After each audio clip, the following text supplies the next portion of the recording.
ಈ ಜಗತ್ತಿನಲ್ಲಿ ನೀನು ಇಲ್ಲದಿದ್ರೆ ಏನಾಗುತ್ತಿತ್ತು ಅಂತ ನಿನಗ್ಗೊತ್ತಾ? ಅವನು ಅವಳ ಮೃದುವಾದ ಬೆರಳುಗಳನ್ನು ತನ್ನ ಬೆರಳುಗಳಲ್ಲಿ ಹಿಡಿದುಕೊಂಡು ಮೃದುವಾಗಿ ನೇವರಿಸತೊಡಗಿದನು. ಸ್ವರ ಮೆಲ್ಲನೆ ಮುಗುಳ್ನಕ್ಕಳು. ತೇಜಸ್ ಠಾಕೂರ್ಗೆ ಅವಳು ಎಷ್ಟು ಮುಖ್ಯವೆಂದು ತಿಳಿದಿರುವ ಹಾಗೆ ಅವಳ ಮುಖಭಾವವಿತ್ತು. ಏನಾಗುತ್ತಿತ್ತು? ತೇಜಸ್ ಠಾಕೂರ್ ಬಾಯಿಂದಲೇ ಉತ್ತರವನ್ನು ಕೇಳಲು ಬಯಸಿದಳು. ಆಮ್ಲಜನಕ, ಆಕ್ಸಿಜನ್ ಇಲ್ಲದೆ ಈ ಪ್ರಪಂಚಕ್ಕೆ ಏನಾಗುತ್ತಿತ್ತೋ ಅದೇ ಆಗುತ್ತಿತ್ತು. ನಾನು ನಾಶವಾಗಿ ಹೋಗುತ್ತಿದ್ದೆ. ನೀನು ನನ್ನ ಜೀವನದಲ್ಲಿ ಆಮ್ಲಜನಕದ ಹಾಗೆ. ನನ್ನ ಉಸಿರಾಟ ನಡೆಯುತ್ತಿರಲು ನನ್ನ ಹತ್ತಿರವೇ ಇರು. ಅವನು ಅವಳನ್ನು ಪ್ರೀತಿಯಿಂದ ತುಂಬಿದ ಕಣ್ಣುಗಳಿಂದ ನೋಡುತ್ತಾ ಹೇಳಿದನು, ಅವಳನ್ನು ತನ್ನ ಎದೆಯಲ್ಲಿ ಬಚ್ಚಿಟ್ಟುಕೊಳ್ಳಲು ಬಯಸುವವನಂತೆ. ಅವಳು ಯಾವಾಗ್ಲೂ ಅವನ ಹೃದಯ ಬಡಿತದೊಂದಿಗೆ ಬಡಿಯುತ್ತಿರಲಿ, ಅವನಿಂದ ಎಂದಿಗೂ ದೂರವಾಗದಿರಲಿ ಎಂದು. ಓಹೋ, ಹಾಗಾದ್ರೆ ಈಗ ನನ್ನನ್ನು ತಡೆಯಲು ಡೈಲಾಗ್ಗಳ ಸುರಿಮಳೆಯನ್ನೇ ಸುರಿಸುತ್ತಿದ್ದೀರಿ. ಆದ್ರೆ ನಾನು ನಿಲ್ಲುವವಳಲ್ಲ. ನಾನು ಹೋಗಲೇಬೇಕು ತೇಜಸ್. ಇದು ಕೇವಲ ಕೆಲವೇ ತಿಂಗಳುಗಳ ಮಾತು. ನನ್ನ ಈ ಪ್ರಾಜೆಕ್ಟ್ ಮುಗಿದ ತಕ್ಷಣ ಹಾರಿಕೊಂಡು ನಿಮ್ಮ ಬಳಿಗೆ ಬರುತ್ತೇನೆ. ಮತ್ತು ಹೇಗಿದ್ರೂ ನಿಮ್ಮ ಬಿಸ್ನೆಸ್ ನಡೆಸಲು ಅಥವಾ ನಿಮ್ಮ ಆಕರ್ಷಕ ವ್ಯಕ್ತಿತ್ವದ ಹೊರತಾಗಿ ಒಂದು ಚುರುಕಾದ ಮೆದುಳಿನ ಅವಶ್ಯಕತೆಯೂ ಇದೆ. ಅದು ನನ್ನ ಬಳಿ ಇದೆ. ಮತ್ತು ಈ ಪ್ರಾಜೆಕ್ಟ್ ನನ್ನ ಮೆದುಳಿನ ಉಳಿದಿರುವ ಗ್ರಂಥಿಗಳನ್ನೂ ತೆರೆಯುತ್ತದೆ. ನಂತರ ನಾವಿಬ್ಬರೂ ಸೇರಿ ಕೆಲಸ ಮಾಡೋಣ. ಈ ಜಗತ್ತನ್ನೇ ಅಲ್ಲಾಡಿಸೋಣ. ಅವಳು ತನ್ನ ಹೊಗಳಿಕೆಯನ್ನು ಮಾಡಿಕೊಂಡ ನಂತರ ಗಹಗಹಿಸಿ ನಗತೊಡಗಿದಳು. ತೇಜಸ್ ಠಾಕೂರ್ ಅವಳನ್ನು ಮೆಚ್ಚುಗೆಯಿಂದ ನೋಡುತ್ತಲೇ ಇದ್ದನು. ನಾನು ಯಾವುದಕ್ಕೂ ಪ್ರಯೋಜನವಿಲ್ಲ ಅಂತೆ ನೇರವಾಗಿ ಹೇಳಿಬಿಡು. ನನ್ನ ಬಿಸ್ನೆಸ್ ಕೇವಲ ನಿನ್ನ ಬುದ್ಧಿವಂತಿಕೆಯಿಂದ ನಡೆಯುತ್ತಿದೆ. ಇಲ್ಲದಿದ್ರೆ ನನ್ನ ಎದುರಾಳಿಗಳು ನನ್ನನ್ನು ಮುಖದ ಮೇಲೆ ಬೀಳಿಸಲು ಕಾತುರದಿಂದ ಕಾಯುತ್ತಿದ್ದಾರೆ. ಅವನು ಬೇಸರಿಸಿಕೊಳ್ಳದೆ ಮುಕ್ತ ಮನಸ್ಸಿನಿಂದ ತನ್ನನ್ನು ತಾನೇ ಹೀಯಾಳಿಸಿಕೊಳ್ಳುತ್ತಿದ್ದನು. ಏಕೆಂದರೆ ಸ್ವರ ಮುಂದೆ ಅವನು ತನ್ನನ್ನು ಹೀಗೆ ನಡೆಸಿಕೊಳ್ಳುತ್ತಿದ್ದನು. ಈಗ ಹಾಗೇನೂ ಇಲ್ಲ ತೇಜಸ್. ನನ್ನ ಒಬ್ಬಳ ಮೆದುಳು ಮಾತ್ರ ಕೆಲಸ ಮಾಡುವುದಿಲ್ಲ. ಇಲ್ಲಿಯವರೆಗೆ ನಾವು ಈ ಬಿಸ್ನೆಸ್ಗಾಗಿ ಏನೇ ಪ್ಲಾನ್ ಮಾಡಿದ್ದರೋ ಇಬ್ಬರೂ ಸೇರಿಯೇ ಮಾಡಿದ್ದೇವೆ. ನನ್ನ ಮುಂದೆ ಹೀಗೆ ನಿಮ್ಮನ್ನು ನೀವು ಚಿಕ್ಕವರೆಂದು ಭಾವಿಸಬೇಡಿ. ನನ್ನ ಜೀವನದಲ್ಲಿ ಭಾಗವಾಗಲಿರುವ ಪುರುಷ ನನಗಿಂತ ಕಡಿಮೆ ದರ್ಜೆಯವನಾಗಿರುವುದು ನನಗೆ ಇಷ್ಟವಿಲ್ಲ. ಅವಳು ಅವನನ್ನು ಗದರಿಸುತ್ತಾ ಹೇಳಿದಳು, ಸರಿ, ಈಗ ಕೈಬಿಡಿ, ಇಲ್ಲದಿದ್ರೆ ನನ್ನ ವಿಮಾನ ತಪ್ಪಿ ಹೋಗುತ್ತದೆ. ಅವರಿಬ್ಬರೂ ಈ ಸಮಯದಲ್ಲಿ ವಿಮಾನ ನಿಲ್ದಾಣದ ವೇಟಿಂಗ್ ಏರಿಯಾದಲ್ಲಿ ನಿಂತಿದ್ದರು. ಸ್ವರಾಳ ವಿಮಾನದ ಘೋಷಣೆ ಆಗಿತ್ತು. ಅವಳು 3 ತಿಂಗಳ ಕಾಲ ತನ್ನ ತೇಜಸ್ಸನ್ನು ಬಿಟ್ಟು ಹೋಗಬೇಕಿತ್ತು. ಈ ನಿರ್ಧಾರ ಇಬ್ಬರಿಗೂ ತುಂಬಾ ಕಷ್ಟಕರವಾಗಿತ್ತು, ಆದ್ರೆ ಮಾಡಲೇಬೇಕಿತ್ತು. ಸ್ವರ ಯಾವಾಗ್ಲೂ ತನ್ನ ಬುದ್ಧಿವಂತಿಕೆಯನ್ನು ಉನ್ನತ ಮಟ್ಟದವರೆಗೆ ಪರೀಕ್ಷಿಸಲು ಬಯಸುತ್ತಿದ್ದಳು. ಅವಳಿಗೆ ಸವಾಲುಗಳೆಂದರೆ ತುಂಬಾ ಇಷ್ಟ. ಅವಳು MBA ಮಾಡಿದ ವಿಶ್ವವಿದ್ಯಾನಿಲಯದ ಪ್ರೊಫೆಸರೊಬ್ಬರು ಅವಳಿಗೆ ಒಂದು ಪ್ರಾಜೆಕ್ಟ್ನಲ್ಲಿ ಕೆಲಸ ಮಾಡಲು ಆಫರ್ ನೀಡಿದ್ದರು. ಅದು ತುಂಬಾ ಕಷ್ಟಕರವಾಗಿತ್ತು ಮತ್ತು ಅದಕ್ಕಾಗಿ ಟರ್ಕಿಗೆ ಹೋಗಬೇಕಿತ್ತು. ಸ್ವರ ಯಾವಾಗಲೂ ಕಷ್ಟಗಳನ್ನು ಇಷ್ಟಪಡುವವಳಾಗಿದ್ದರಿಂದ ಅವಳು ಒಪ್ಪಿಕೊಂಡಳು. ಆದರೆ ತೇಜಸ್ಸನ್ನು ಒಪ್ಪಿಸುವುದು ತುಂಬಾ ಕಷ್ಟಕರವಾಗಿತ್ತು. ಅವಳು 3 ದಿನಗಳಿಂದ ಅವನ ಹಿಂದೆ ಮುಂದೆ ಸುತ್ತುತ್ತಿದ್ದಳು. ಆದರೆ ಅವನು ಯಾವುದೇ ಅವಳ ಮಾತನ್ನು ಕೇಳುತ್ತಿರಲಿಲ್ಲ. ಹೋಗಬೇಡ ಸ್ವರ, ಕೇವಲ 3 ತಿಂಗಳು ಮಾತು ತಾನೆ. ನಾನು ಹೀಗೆ ಹೋದೆ ಮತ್ತು ಹೀಗೆ ಬಂದೆ. ಈ ಮಾತುಗಳನ್ನು ಆಡಬೇಡ ಸ್ವರ. ಅಷ್ಟಕ್ಕೂ ಹೋಗುವ ಅವಶ್ಯಕತೆ ಏನಿದೆ? ಇದು ಕೇವಲ ಒಂದು ಪ್ರಯೋಗ ಮತ್ತು ಅದೇ ಪ್ರಯೋಗವನ್ನು ನೀನು ಇಲ್ಲಿ ಬಿಸ್ನೆಸ್ನಲ್ಲಿ ಮಾಡು. ನಾನು ನಿನಗೆ ಸಂಪೂರ್ಣ ಸ್ವಾತಂತ್ರ್ಯ ನೀಡುತ್ತೇನೆ. ಆದರೆ ನನ್ನ ಹತ್ತಿರವೇ ಇರು. ನಾನು 3 ತಿಂಗಳು ನಿನ್ನಿಂದ ದೂರ ಇರಲು ಸಾಧ್ಯವಿಲ್ಲ ಮತ್ತು ನಿನ್ನೊಂದಿಗೆ ಬರಲು ಸಾಧ್ಯವಿಲ್ಲ, ಏಕೆಂದ್ರೆ ಹಿಂದೆ ಇಷ್ಟೆಲ್ಲ ಜವಾಬ್ದಾರಿಗಳಿವೆ. ಅವನು ಮಕ್ಕಳಂತೆ ಮುನಿಸಿಕೊಂಡಿದ್ದನು. ಸ್ವರ ತೇಜಸ್ನ 2 ಕೆನ್ನೆಗಳನ್ನು ಹಿಡಿದು ಬಲವಂತವಾಗಿ ಅತ್ತಿಂದಿತೆ ಎಳೆದಳು. ಒಂದು ವೇಳೆ ಹೋಗಲು ಬಿಡದಿದ್ರೆ ನಾನು ಹೀಗೆ ನಿನ್ನನ್ನು ಕಾಡಿಸುತ್ತೇನೆ, ನಿನ್ನ ತಲೆ ತಿನ್ನುತ್ತೇನೆ. ನೀನು ನನ್ನನ್ನು ನಿನ್ನ ಪರ್ಸನಲ್ ಮ್ಯಾನೇಜರ್ ಆಗಿ ಇಟ್ಟುಕೊಂಡಿದ್ದೀಯಲ್ವಾ, ಹಾಗಾಗಿ ನಾನು ಬಾಸ್ ತರ ನಿನ್ನ ಮೇಲೆ ಆಜ್ಞೆ ಮಾಡುತ್ತೇನೆ. ಬಾಸ್ ಪ್ರೀತಿಯಿಂದ ಬೆದರಿಕೆ ಹಾಕುತ್ತಿದ್ದಳು ಮತ್ತು ತೇಜಸ್ ಠಾಕೂರ್ ಜೋರಾಗಿ ನಗುತ್ತಾ ಹೋದನು. ಹಾಗಾದ್ರೆ ಮೊದಲು ನಾನು ಯಾರ ಮಾತು ಕೇಳುತ್ತೇನೆ ಮತ್ತು ಮೊದಲು ಬಾಸ್ ಯಾರು? ನಾನು ಕೇವಲ ಹೆಸರಿನಷ್ಟೇ ಬಾಸ್ ಕಣೆ. ಯಾವುದಾದರೊಂದು ದಿನ ನೀನೇ ನನ್ನನ್ನು ನನ್ನ ಸ್ವಂತ ಬಿಸ್ನೆಸ್ನಿಂದ ಹೊರಹಾಕುತ್ತೀಯ ಎಂದು ನನಗನಿಸುತ್ತದೆ. ಹಾಗಾಗಿ ನನ್ನಿಂದ ದೂರವಿರು ಮತ್ತು ಎಚ್ಚರಿಕೆಯಿಂದ ಇರು. ಇದರಲ್ಲೇ ನಿನ್ನ ಒಳಿತು. ಅವನು ನಕಲಿ ಕೋಪದಿಂದ ಹೇಳಿದನು. ಈಗೇನು ಮಾಡಲು ಸಾಧ್ಯವಿಲ್ಲ. ನಾನು ತಲೆಯಿಂದ ಕಾಲಿನವರೆಗೆ ನಿನ್ನ ಪ್ರೀತಿಯಲ್ಲಿ ಮುಳುಗಿ ಹೋಗಿದ್ದೇನೆ. ಆಫೀಸ್ನ ಜನರೆಲ್ಲರೂ ನನ್ನ ಬೆನ್ನು ಹಂದೆ ಮಾತನಾಡಿಕೊಳ್ತಾರೆ. ಬಾಸ್ ತಮ್ಮ ಪರ್ಸನಲ್ ಮ್ಯಾನೇಜರ್ ಜೊತೆ ಚಕ್ಕರ್ ನಡೆಸುತ್ತಿದ್ದಾರೆ, ಅವಳ ಹಿಂದೆ ಹುಚ್ಚರಾಗಿದ್ದಾರೆ ಎಂದು. ಹಾಗಾದ್ರೆ ಸರಿ, ಅವರ ಮಾತುಗಳನ್ನು ಸುಳ್ಳು ಎಂದು ಸಾಬೀತುಪಡಿಸಿ ಮತ್ತು ನನ್ನಿಂದ ದೂರವಿರಿ. ಅಷ್ಟಕ್ಕೆ ನಿನ್ನಲ್ಲಿ ನಾನು ಏನನ್ನು ನೋಡಿದ್ದೇನೆ? ನಿನ್ನ ಹಿಂದೆ ಸಾವಿರಾರು ಸುಂದರಿ ಹುಡುಗಿಯರು ಸಾಲಿನಲ್ಲಿ ನಿಂತಿದ್ದಾರೆ. ಮೇಲಾಗಿ ಇಷ್ಟು ಶ್ರೀಮಂತರು, ಇಷ್ಟು ಸ್ಮಾರ್ಟ್ ಕೂಡ. ಮತ್ತು ನಾನೊಬ್ಬ ಸಾಮಾನ್ಯ ಹುಡುಗಿ. ನನ್ನ ಬಳಿ ಸ್ವಲ್ಪ ಬುದ್ಧಿ ಹೊರತಾಗಿ ಬೇರೇನೂ ಇಲ್ಲ. ಓಹೋ, ಹಾಗಾದರೆ ಈಗ ನೀನು ನಿನ್ನ ಹೊಗಳಿಕೆಯನ್ನು ನನ್ನ ಬಾಯಿಂದ ಕೇಳಲು ಬಯಸುತ್ತಿದ್ದೀರಾ?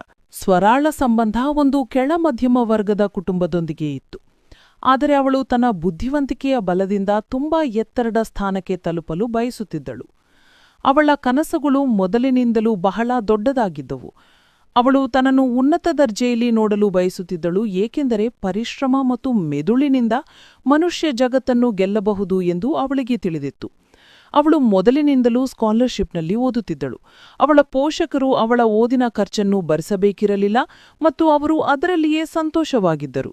ಅವಳು ಪಿಯುಸಿಯಲ್ಲಿ ಇಡೀ ಬೋರ್ಡ್ಗೆ ಟಾಪರ್ ಆಗಿದ್ದಳು ಮತ್ತು ಎಲ್ಲರ ದೃಷ್ಟಿಯಲ್ಲಿ ಬಿದ್ದಿದ್ದಳು. ಪ್ರತಿ ವಿಶ್ವವಿದ್ಯಾನಿಲಯವೂ ಅವಳು ಅಲ್ಲಿ ಸ್ಕಾಲರ್ಶಿಪ್ನಲ್ಲಿ ಓದಲಿ ಮತ್ತು ಅವರ ಹೆಸರನ್ನು ಬೆಳಗಿಸಲಿ ಎಂದು ಬಯಸುತ್ತಿತ್ತು. ಸ್ವರಾ ದೆಹಲಿಯ ಒಂದು ಪ್ರಸಿದ್ಧ ವಿಶ್ವವಿದ್ಯಾನಿಲಯದಲ್ಲಿ ಅಡ್ಮಿಷನ್ ಪಡೆದಳು. ಅಲ್ಲಿ ಪದವಿ ಮುಗಿಸಿದ ನಂತರ ಅವಳು MBAಗೆ ಸೇರಿಕೊಂಡಳು. ಅವಳ ಸಾಧನೆಗಳು ಮತ್ತು ಖ್ಯಾತಿ ದೂರದವರೆಗೆ ಹಬ್ಬಿತ್ತು. ಅವಳು ಒಬ್ಬ ಯಶಸ್ವಿ ಬಿಸಿನೆಸ್ ವುಮೆನ್ ಆಗುತ್ತಾಳೆ ಎಂದು ಎಲ್ಲರಿಗೂ ನಂಬಿಕೆಯಿತ್ತು. ಇದೇ ಸಮಯದಲ್ಲಿ ಅವಳ ಭೇಟಿ ಪ್ರಸಿದ್ಧ ಉದ್ಯಮಿ ತೇಜಸ್ ಠಾಕೂರ್ ಜೊತೆ ಆಯಿತು. ಅವರು ಒಮ್ಮೆ ವಿಶ್ವವಿದ್ಯಾನಿಲಯಕ್ಕೆ ಭೇಟಿ ನೀಡಲು ಬಂದಿದ್ದಳು. ಅವರು ಕ್ಲಾಸ್ಗೆ ಬಂದು ಬಿಸಿನೆಸ್ಗೆ ಸಂಬಂಧಿಸಿದ ಕೆಲವು ಪ್ರಶ್ನೆಗಳನ್ನು ಕೇಳಿದಾಗ ಸ್ವರಾ ಪ್ರತಿಯೊಂದು ಪ್ರಶ್ನೆಗೂ ಬಹಳ ಸುಂದರವಾಗಿ ಉತ್ತರಿಸಿದಳು. ಒಂದು ಯಶಸ್ವಿ ಬಿಸಿನೆಸ್ ನಡೆಸಲು ಏನೆಲ್ಲಾ ತಂತ್ರಗಳು ಇರಬೇಕು? ಸ್ವರಾ ಎಲ್ಲಾ ಪಾಯಿಂಟ್ಸ್ ಹೇಳತೊಡಗಿದಳು. ತೇಜಸ್ ಅವಳಿಂದ ಅತಿಯಾಗಿ ಪ್ರಭಾವಿತನಾದನು ಮತ್ತು ತನ್ನ ಕಂಪನಿಯಲ್ಲಿ ಕೆಲಸದ ಆಫರ್ ಕೂಡ ನೀಡಿದನು. ಸ್ವರಾಳ MBAಯ ಕೊನೆ ಸೆಮಿಸ್ಟರ್ ನಡೆಯುತ್ತಿತ್ತು, ಆದರೆ ಅವಳು ಜೊತೆಗೆ ಯಾವುದಾದರೂ ಕೆಲಸವನ್ನು ಮಾಡಲು ಬಯಸುತ್ತಿದ್ದಳು ಮತ್ತು ಇದು ಅವಳಿಗೆ ಒಂದು ಅತ್ಯುತ್ತಮ ಅವಕಾಶವಾಗಿತ್ತು. ಅವಳು ತೇಜಸ್ ಠಾಕೂರ್ ಅವರ ಕಂಪನಿಯಲ್ಲಿ ಇಂಟರ್ನ್ ಆಗಿ ಕೆಲಸ ಮಾಡಲು ಪ್ರಾರಂಭಿಸಿದಳು. ಆದರೆ ಶೀಘ್ರದಲ್ಲೇ ಅವಳು ತನ್ನ ಅದ್ಭುತ ಸಾಮರ್ಥ್ಯವನ್ನು ತೋರಿಸಲು ಪ್ರಾರಂಭಿಸಿದಳು.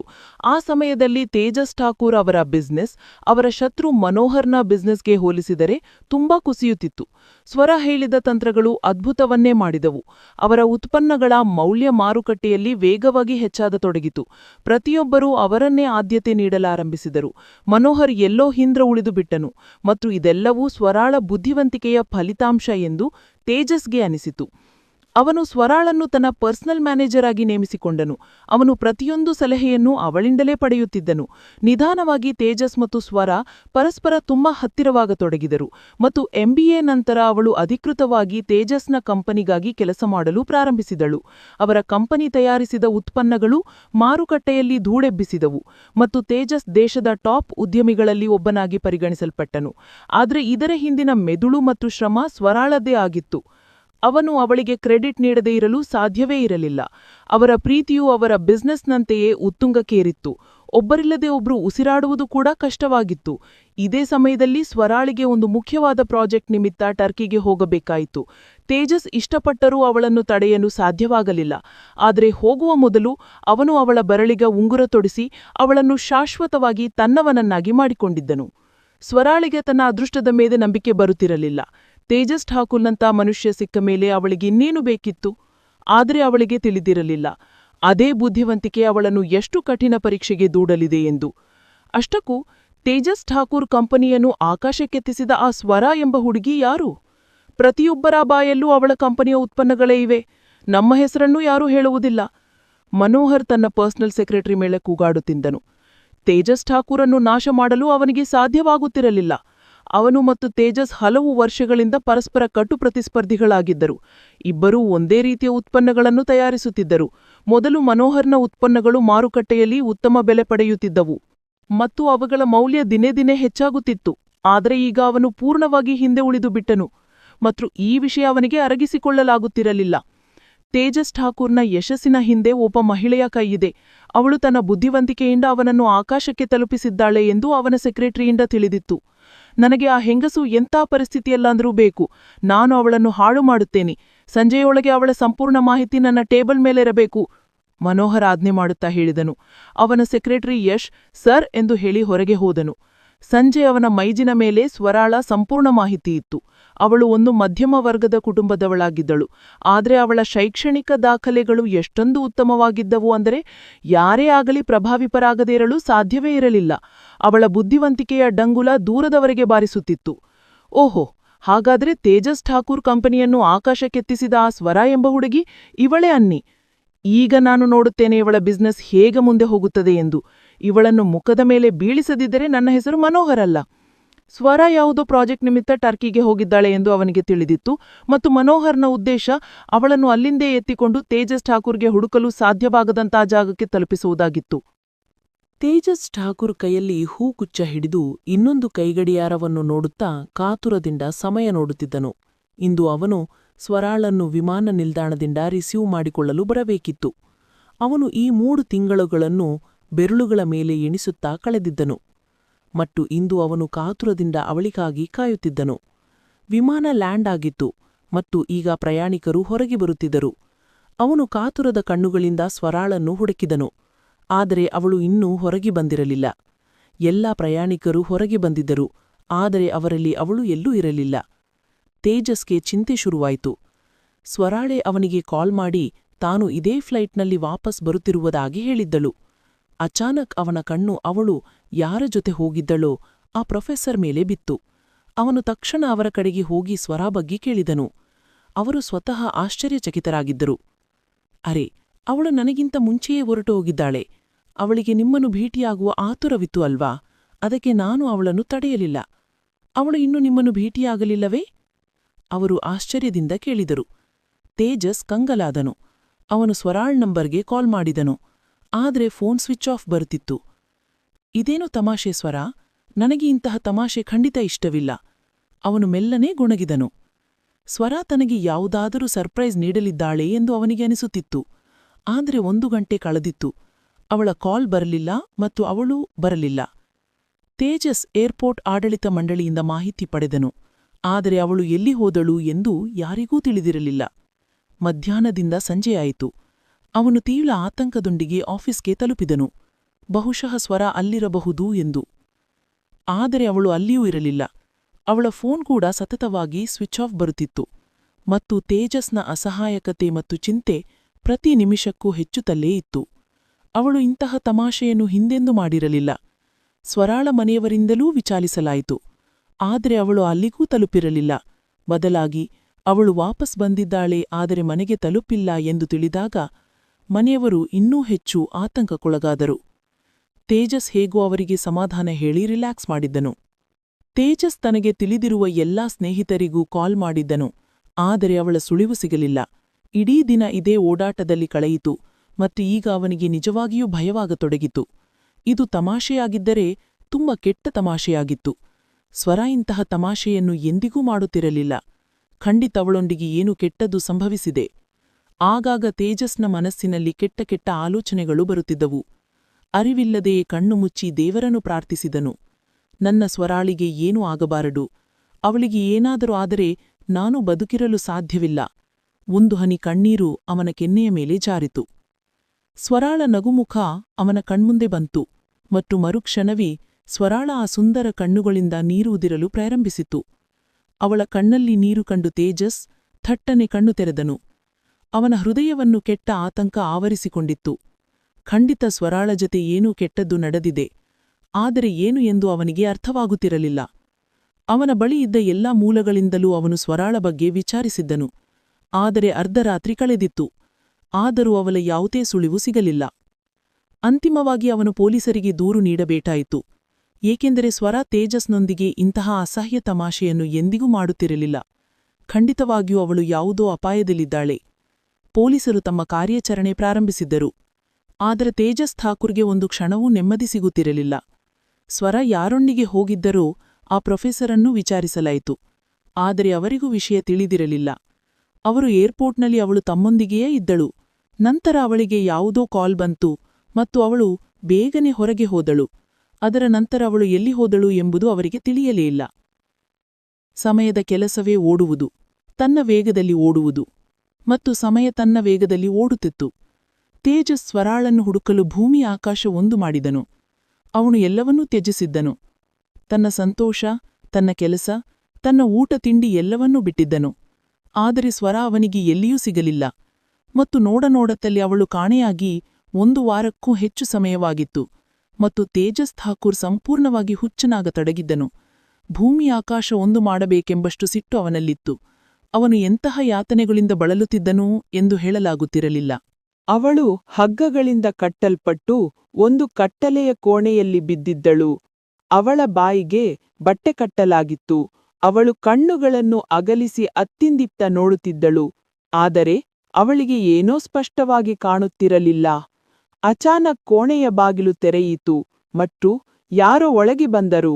ಅವಳು ತಕ್ಷಣ ತನ್ನನ್ನು ಬಿಡಿಸಿಕೊಳ್ಳಲು ಪ್ರಯತ್ನಿಸಲಾರಂಭಿಸಿದಳು. ಆ ಮನುಷ್ಯ ಹೆಜ್ಜೆ ಹೆಜ್ಜೆ ಇಡುತ್ತಾ ಅವಳ ಹತ್ತಿರ ಬಂದನು. ಕುರ್ಚಿಯ 2 ತುದಿಗಳ ಮೇಲೆ ಕೈಯಿಟ್ಟು ತನ್ನ ಮುಖವನ್ನು ಸ್ವರಾಳು ಮುಖದ ನೇರಕ್ಕೆ ತಂದನು. ಸ್ವರ ಅವನನ್ನು ಎಲ್ಲೋ ನೋಡಿದ್ದಳು, ಆದರೆ ಎಲ್ಲಿ ಎಂಬುದು ಆ ಮುಖ ಅವಳಿಗೆ ನೆನಪಾಗುತ್ತಿರಲಿಲ್ಲ. ನನ್ನನ್ನು ಗುರುತಿಸಲು ಪ್ರಯತ್ನಿಸುತ್ತಿದ್ದೀಯಾ ಜಾನ್? ಸರಿ, ನಾನೇ ನನ್ನ ಪರಿಚಯ ಮಾಡಿಕೊಳ್ಳುತ್ತೇನೆ. ಅವನ ಧ್ವನಿಯಲ್ಲಿ ವಿಷ ತುಂಬಿತ್ತು. ನಾನು ಮನೋಹರ್, ತೇಜಸ್ ಠಾಕೂರ್ನ ಅತಿದೊಡ್ಡ ಶತ್ರು, ಮತ್ತು ನನ್ನ ಶತ್ರುವಿನ ಸ್ನೇಹಿತನಾಗುವವನೂ ನನ್ನ ಶತ್ರುವಾಗುತ್ತಾನೆ. ಮತ್ತು ನನ್ನೊಂದಿಗೆ ಹಗಿತನ ಸಾಧಿಸುವುದು ತುಂಬಾ ದುಬಾರಿಯಾಗುತ್ತದೆ. ಈ ಮಾತು ನಿನಗೆ ತುಂಬಾ ಬೇಗ ಅರ್ಥವಾಗುತ್ತದೆ. ಅವನು ಸ್ವರಾಳ ಬಾಯಿಗೆ ಇನ್ನೂ ಬಟ್ಟೆ ಕಟ್ಟಿರುವುದನ್ನು ನೋಡದೆಯೇ ತನ್ನ ಮಾತಿನಲ್ಲಿಯೇ ಮುಳುಗಿ ಮಾತನಾಡುತ್ತಿದ್ದನು. ಈಗ ಕೇಳು, ನಾನು ನಿನ್ನ ಮುಂದೆ 2 ಆಯ್ಕೆಗಳನ್ನು ಇಡುತ್ತೇನೆ. ಅವನು ಅವಳ ಹತ್ತಿರ ಬಾಗಿ ಹೇಳಿದನು. ಆಯ್ಕೆ 1, ನೀನು ಇದನ್ನು ಒಪ್ಪಿಕೊಂಡರೆ ಮೊದಲಿಗಿಂತ ಉತ್ತಮ ಜೀವನ ನಡೆಸಬಹುದು. ನನ್ನೊಂದಿಗೆ ಕೆಲಸ ಮಾಡು. ನನ್ನ ಬಿಸಿನೆಸ್ಗಾಗಿ ನಿನ್ನ ಬುದ್ಧಿ ಮತ್ತು ನಿನ್ನ ಶ್ರಮವನ್ನು ಖರ್ಚು ಮಾಡು. ನನ್ನ ಕಂಪೆನಿಯನ್ನು ಮತ್ತೆ ಆ ಎತ್ತರಕ್ಕೆ ತಲುಪಿಸು, ಅಲ್ಲಿ ಅದು ಮೊದಲಿತ್ತು. ನಿನ್ನ ಬಿಸಿನೆಸ್ ಸ್ಟ್ರಾಟಜಿಗಳು ನನಗೆ ತುಂಬಾ ಇಷ್ಟವಾಗಿವೆ. ನೀನು ನನ್ನ ಜೊತೆ ಇದ್ದರೆ, ನನಗಾಗಿ ಕೆಲಸ ಮಾಡಿದರೆ, ನಾನು ನಿನಗೆ ಜಗತ್ತಿನ ಎಲ್ಲಾ ಸೌಲಭ್ಯಗಳನ್ನು ನೀಡುತ್ತೇನೆ, ಎಲ್ಲಾ ಸಂತೋಷವನ್ನೂ ಕೊಡುತ್ತೇನೆ. ಹೇಳು, ಒಪ್ಪಿಗೆ ಇದೆಯಾ?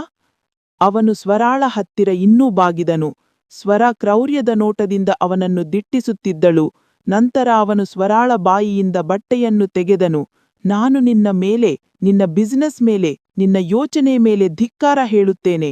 ಸ್ವರ ಬೆಂಕಿಯಂತಹ ಸ್ವರದಲ್ಲಿ ಹೇಳಿದಳು. ಮನೋಹರ್ ಜೋರಾಗಿ ನಗೆದನು. ನನಗೆ ಗೊತ್ತಿತ್ತು, ನೀನು ಮೊದಲ ಆಯ್ಕೆಯನ್ನು ಒಪ್ಪುವುದಿಲ್ಲ ಎಂದು ನನಗೆ ಗೊತ್ತಿತ್ತು. ಅದಕ್ಕಾಗಿಯೇ ನಾನು 2ನೇ ಆಯ್ಕೆಯನ್ನು ತಂದಿದ್ದೇನೆ.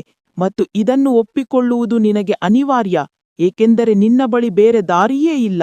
ಅವನು ತಣ್ಣನೆಯ ನಿರ್ದಯಿ ನಗುವಿನೊಂದಿಗೆ ಹೇಳಿದನು. ಇಂದಿನಿಂದ ನೀನು ನಿನ್ನ ಪ್ರತಿ ಉಸಿರು, ನಿನ್ನ ಪ್ರತಿ ಮುಂಜಾನೆ, ನಿನ್ನ ಪ್ರತಿ ಹೃದಯ ಬಡಿತಕ್ಕೂ ಶಾಪ ಹಾಕುತ್ತೀಯಾ? ನೀನು ಕನ್ನಡಿ ನೋಡಿದರೆ ನಿನಗೆ ನಿನ್ನ ಮೇಲೆಯೇ ಅಸಹ್ಯ ಹುಟ್ಟುತ್ತದೆ. ಮತ್ತು ತೇಜಸ್ ಠಾಕೂರ್ ನಿನ್ನನ್ನು ನೋಡಿದರೆ ಓಡಿ ಹೋಗುತ್ತಾನೆ. ನಿನ್ನನ್ನು ಮುಟ್ಟುವುದು ಮತ್ತು ನಿನ್ನ ಹತ್ತಿರ ಬರುವುದು ದೂರದ ಮಾತು. ನಿನ್ನನ್ನು ನೋಡುವುದರಿಂದಲೇ ಅವನಿಗೆ ಅಸಹ್ಯವಾಗುತ್ತದೆ. ಅಂತಹ ಸ್ಥಿತಿ ಮಾಡಲಿದ್ದೇನೆ ನಾನು ನಿನ್ನನ್ನು. ತುಂಬಾ ದಿನಗಳ ನಂತರ ಇಂತಹ ಆಟ ಆಡಲು ಹೋಗುತ್ತಿದ್ದೇನೆ. ಮಜಾ ಬರುತ್ತದೆ. ನೀನು ತುಂಬಾ ಸುಂದರವಾಗಿದ್ದೀಯಾ, ಆದರೂ ಏನು ಮಾಡುವುದು ಅನಿವಾರ್ಯ. ಬದಲಿಗೆ ನೀನೇ ಇದೆಲ್ಲವನ್ನು ಮಾಡಲು ನನ್ನನ್ನು ಪ್ರೇರೇಪಿಸಿದೆ. ನಾನು ನಿನ್ನ ಮುಂದೆ ಮೊದಲ ಆಯ್ಕೆಯನ್ನು ಇಟ್ಟಿದ್ದೆ ಅಲ್ವಾ? ಅದರಲ್ಲಿ ನೀನು ಐಷಾರಾಮಿ ಜೀವನ ನಡೆಸಬಹುದಿತ್ತು. ಆದರೆ ಇಲ್ಲ, ತುಂಬಾ ಹಠಮಾರಿ ನೀನು. ಮತ್ತು ಈ ಹಠದ ಪರಿಣಾಮವನ್ನು ನೀನು ತುಂಬಾ ಭಯಾನಕ ರೂಪದಲ್ಲಿ ಅನುಭವಿಸಬೇಕಾಗುತ್ತದೆ. ಮನೋಹರ್ ಏನು ಹೇಳುತ್ತಿದ್ದಾನೆ ಮತ್ತು ಅವನ ಉದ್ದೇಶಗಳೇನು ಎಂಬುದು ಸ್ವರಾಳಿಗೆ ಅರ್ಥವಾಗುತ್ತಿರಲಿಲ್ಲ. ಆದರೆ ಅವನ ಕಣ್ಣುಗಳಲ್ಲಿ ಎಂತಹ ಪೈಶಾಚಿಕ ಹೊಳಪಿತ್ತೆಂದರೆ ಸ್ವರಾಳ ಇಡೀ ದೇಹ ನಡುಗಿತು. ಅವಳು ಮುದುರಿಕೊಳ್ಳುತ್ತಿದ್ದಳು. ನೀನು ನನ್ನೊಂದಿಗೆ ಅಂತಹದ್ದೇನು ಮಾಡುವುದಿಲ್ಲ ಮನೋಹರ್. ನಿನಗೆ ನಿನ್ನ ಪ್ರಾಣದ ಮೇಲೆ ಆಸೆಯಿದ್ದರೆ ಈಗಲೂ ನಿನ್ನ ಬಳಿ ಸಮಯವಿದೆ. ನನ್ನನ್ನು ಬಿಟ್ಟು ಬಿಡು. ಇಲ್ಲದಿದ್ದರೆ ತೇಜಸ್ ನಿನ್ನನ್ನು ಜೀವಂತವಾಗಿ ಬಿಡುವುದಿಲ್ಲ. ಸ್ವರಾಳ ನಡುಗುವ ಧ್ವನಿ ಹೊರಬಂತು. ಮನೋಹರ್ನ ಜೋರಾದ ಭಯಾನಕ ನಗು ಪ್ರತಿಧ್ವನಿಸಿತು.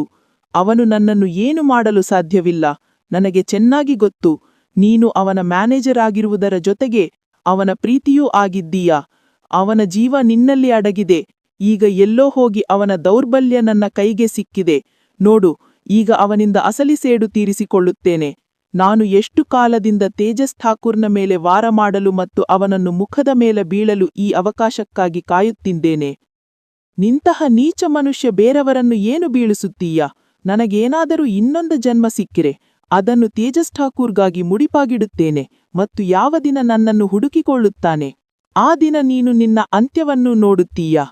ಸ್ವರಾಳ ತಿರಸ್ಕಾರದ ಸ್ವರ ಮನೋಹರ್ನ ಮುಖವನ್ನು ಕೆಂಪಗಾಡಿಸಿತು. ಥಟ್ಟೆಂದು ಕೋಪದಿಂದ ಅವನು ಸ್ವರಾಳ ಕೆನ್ನೆಗೆ ಜೋರಾಗಿ ಬಾರಿಸಿದನು. ನೋವಿನಿಂದ ಅವಳು ನರಳಿದಳು. ಅವಳ ಕುರ್ಚಿ ನೆಲದ ಮೇಲೆ ಬಿದ್ದಿತ್ತು. ಅಜಯ್, ಅವನು ತನ್ನ ಆಳಿಗೆ ಕರೆದನು. ಒಬ್ಬ ಕಪ್ಪಾದ ದಪ್ಪನಾದ ಮನುಷ್ಯ ಕೋಣೆಯನ್ನು ಪ್ರವೇಶಿಸಿದನು. ಈ ಹಕ್ಕಿಗೆ ರೆಕ್ಕೆಗಳು ತುಂಬಾ ಬೆಳೆಯುತ್ತಿವೆ.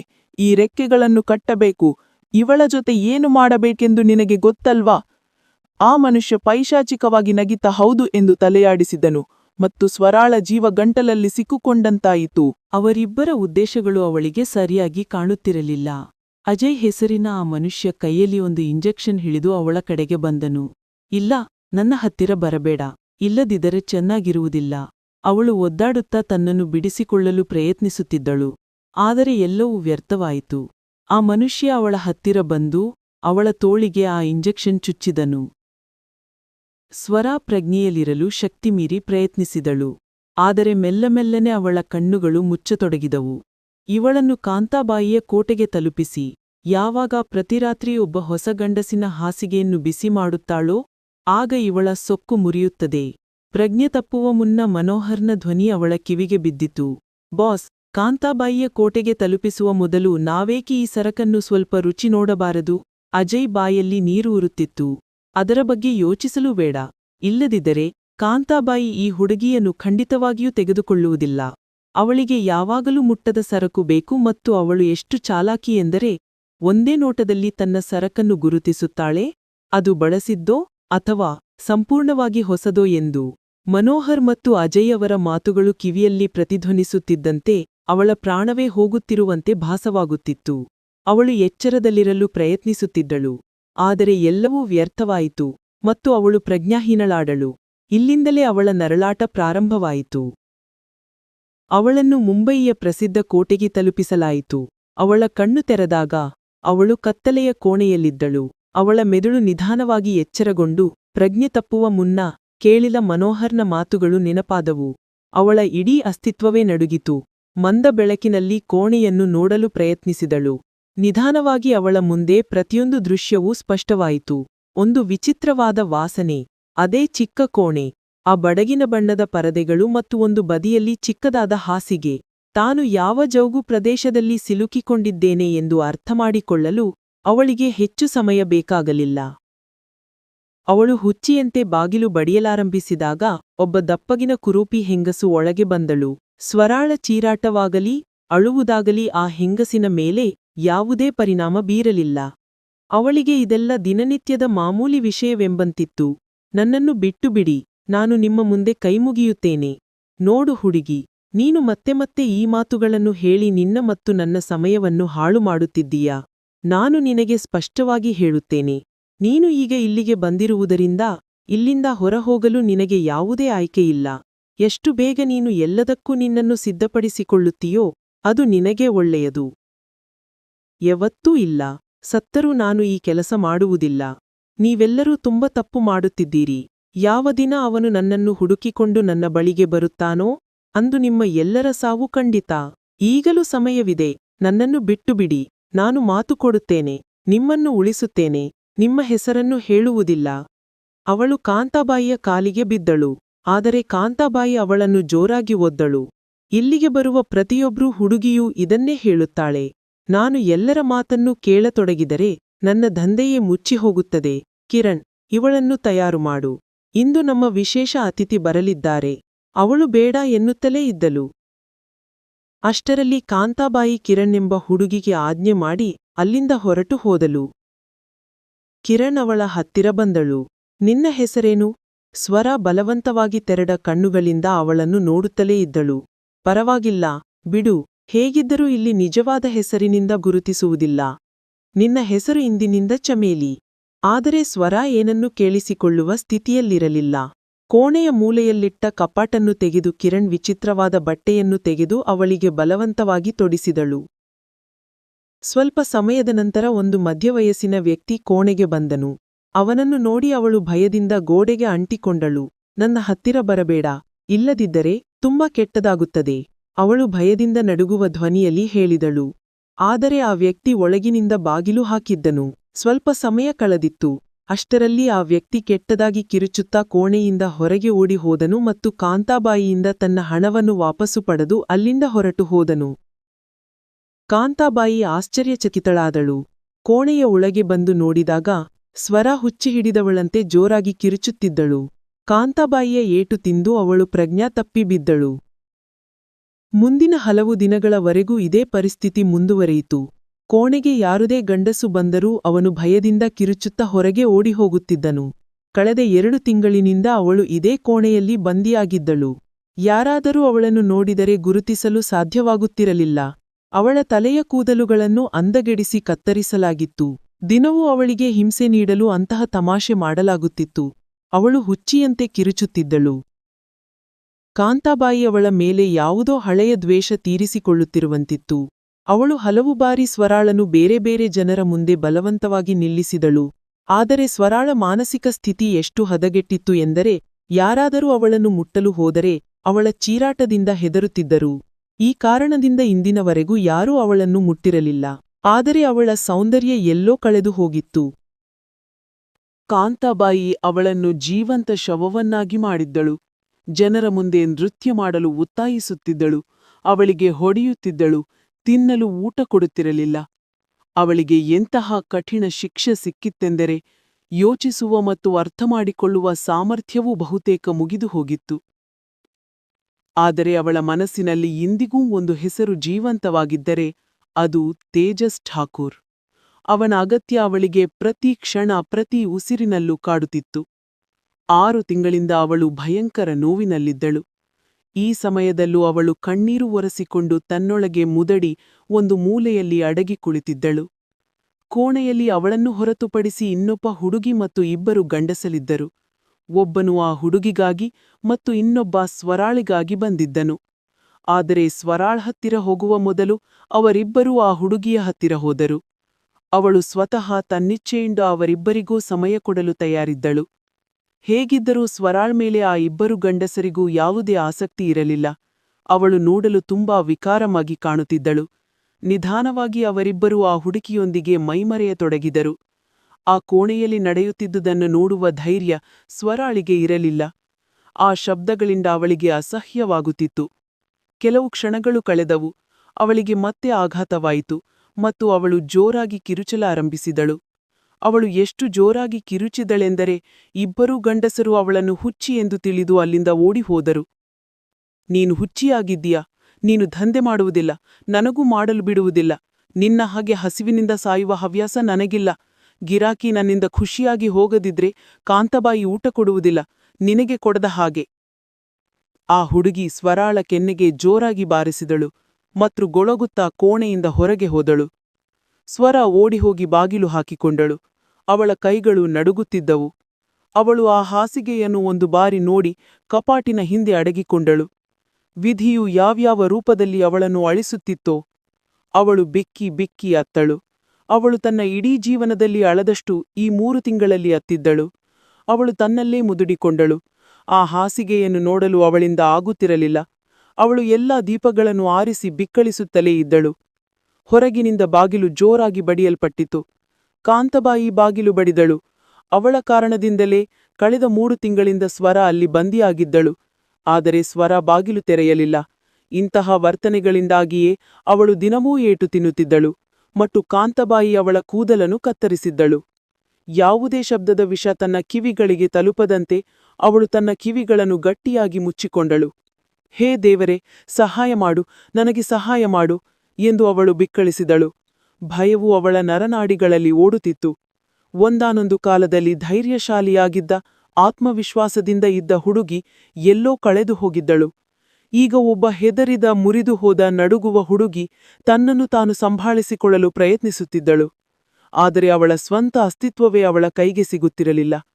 ನಿಧಾನವಾಗಿ 6 ತಿಂಗಳು ಕಳೆದು ಹೋಗಿದ್ದವು.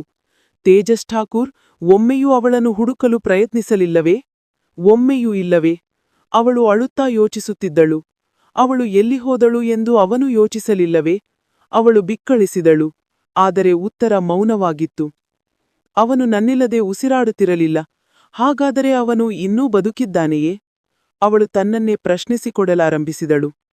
ಇದ್ದಕ್ಕಿದ್ದಂತೆ ಬಾಗಿಲು ತೆರೆಯಿತು. ಅವಳು ಥಟ್ಟನೆ ಎದ್ದು ನಿಂತಳು. ಅವಳ ಕಾಲುಗಳು ನಡುಗುತ್ತಿದ್ದವು. ಅವಳಲ್ಲಿ ಸ್ವಲ್ಪವೂ ಧೈರ್ಯ ಉಳಿದಿರಲಿಲ್ಲ.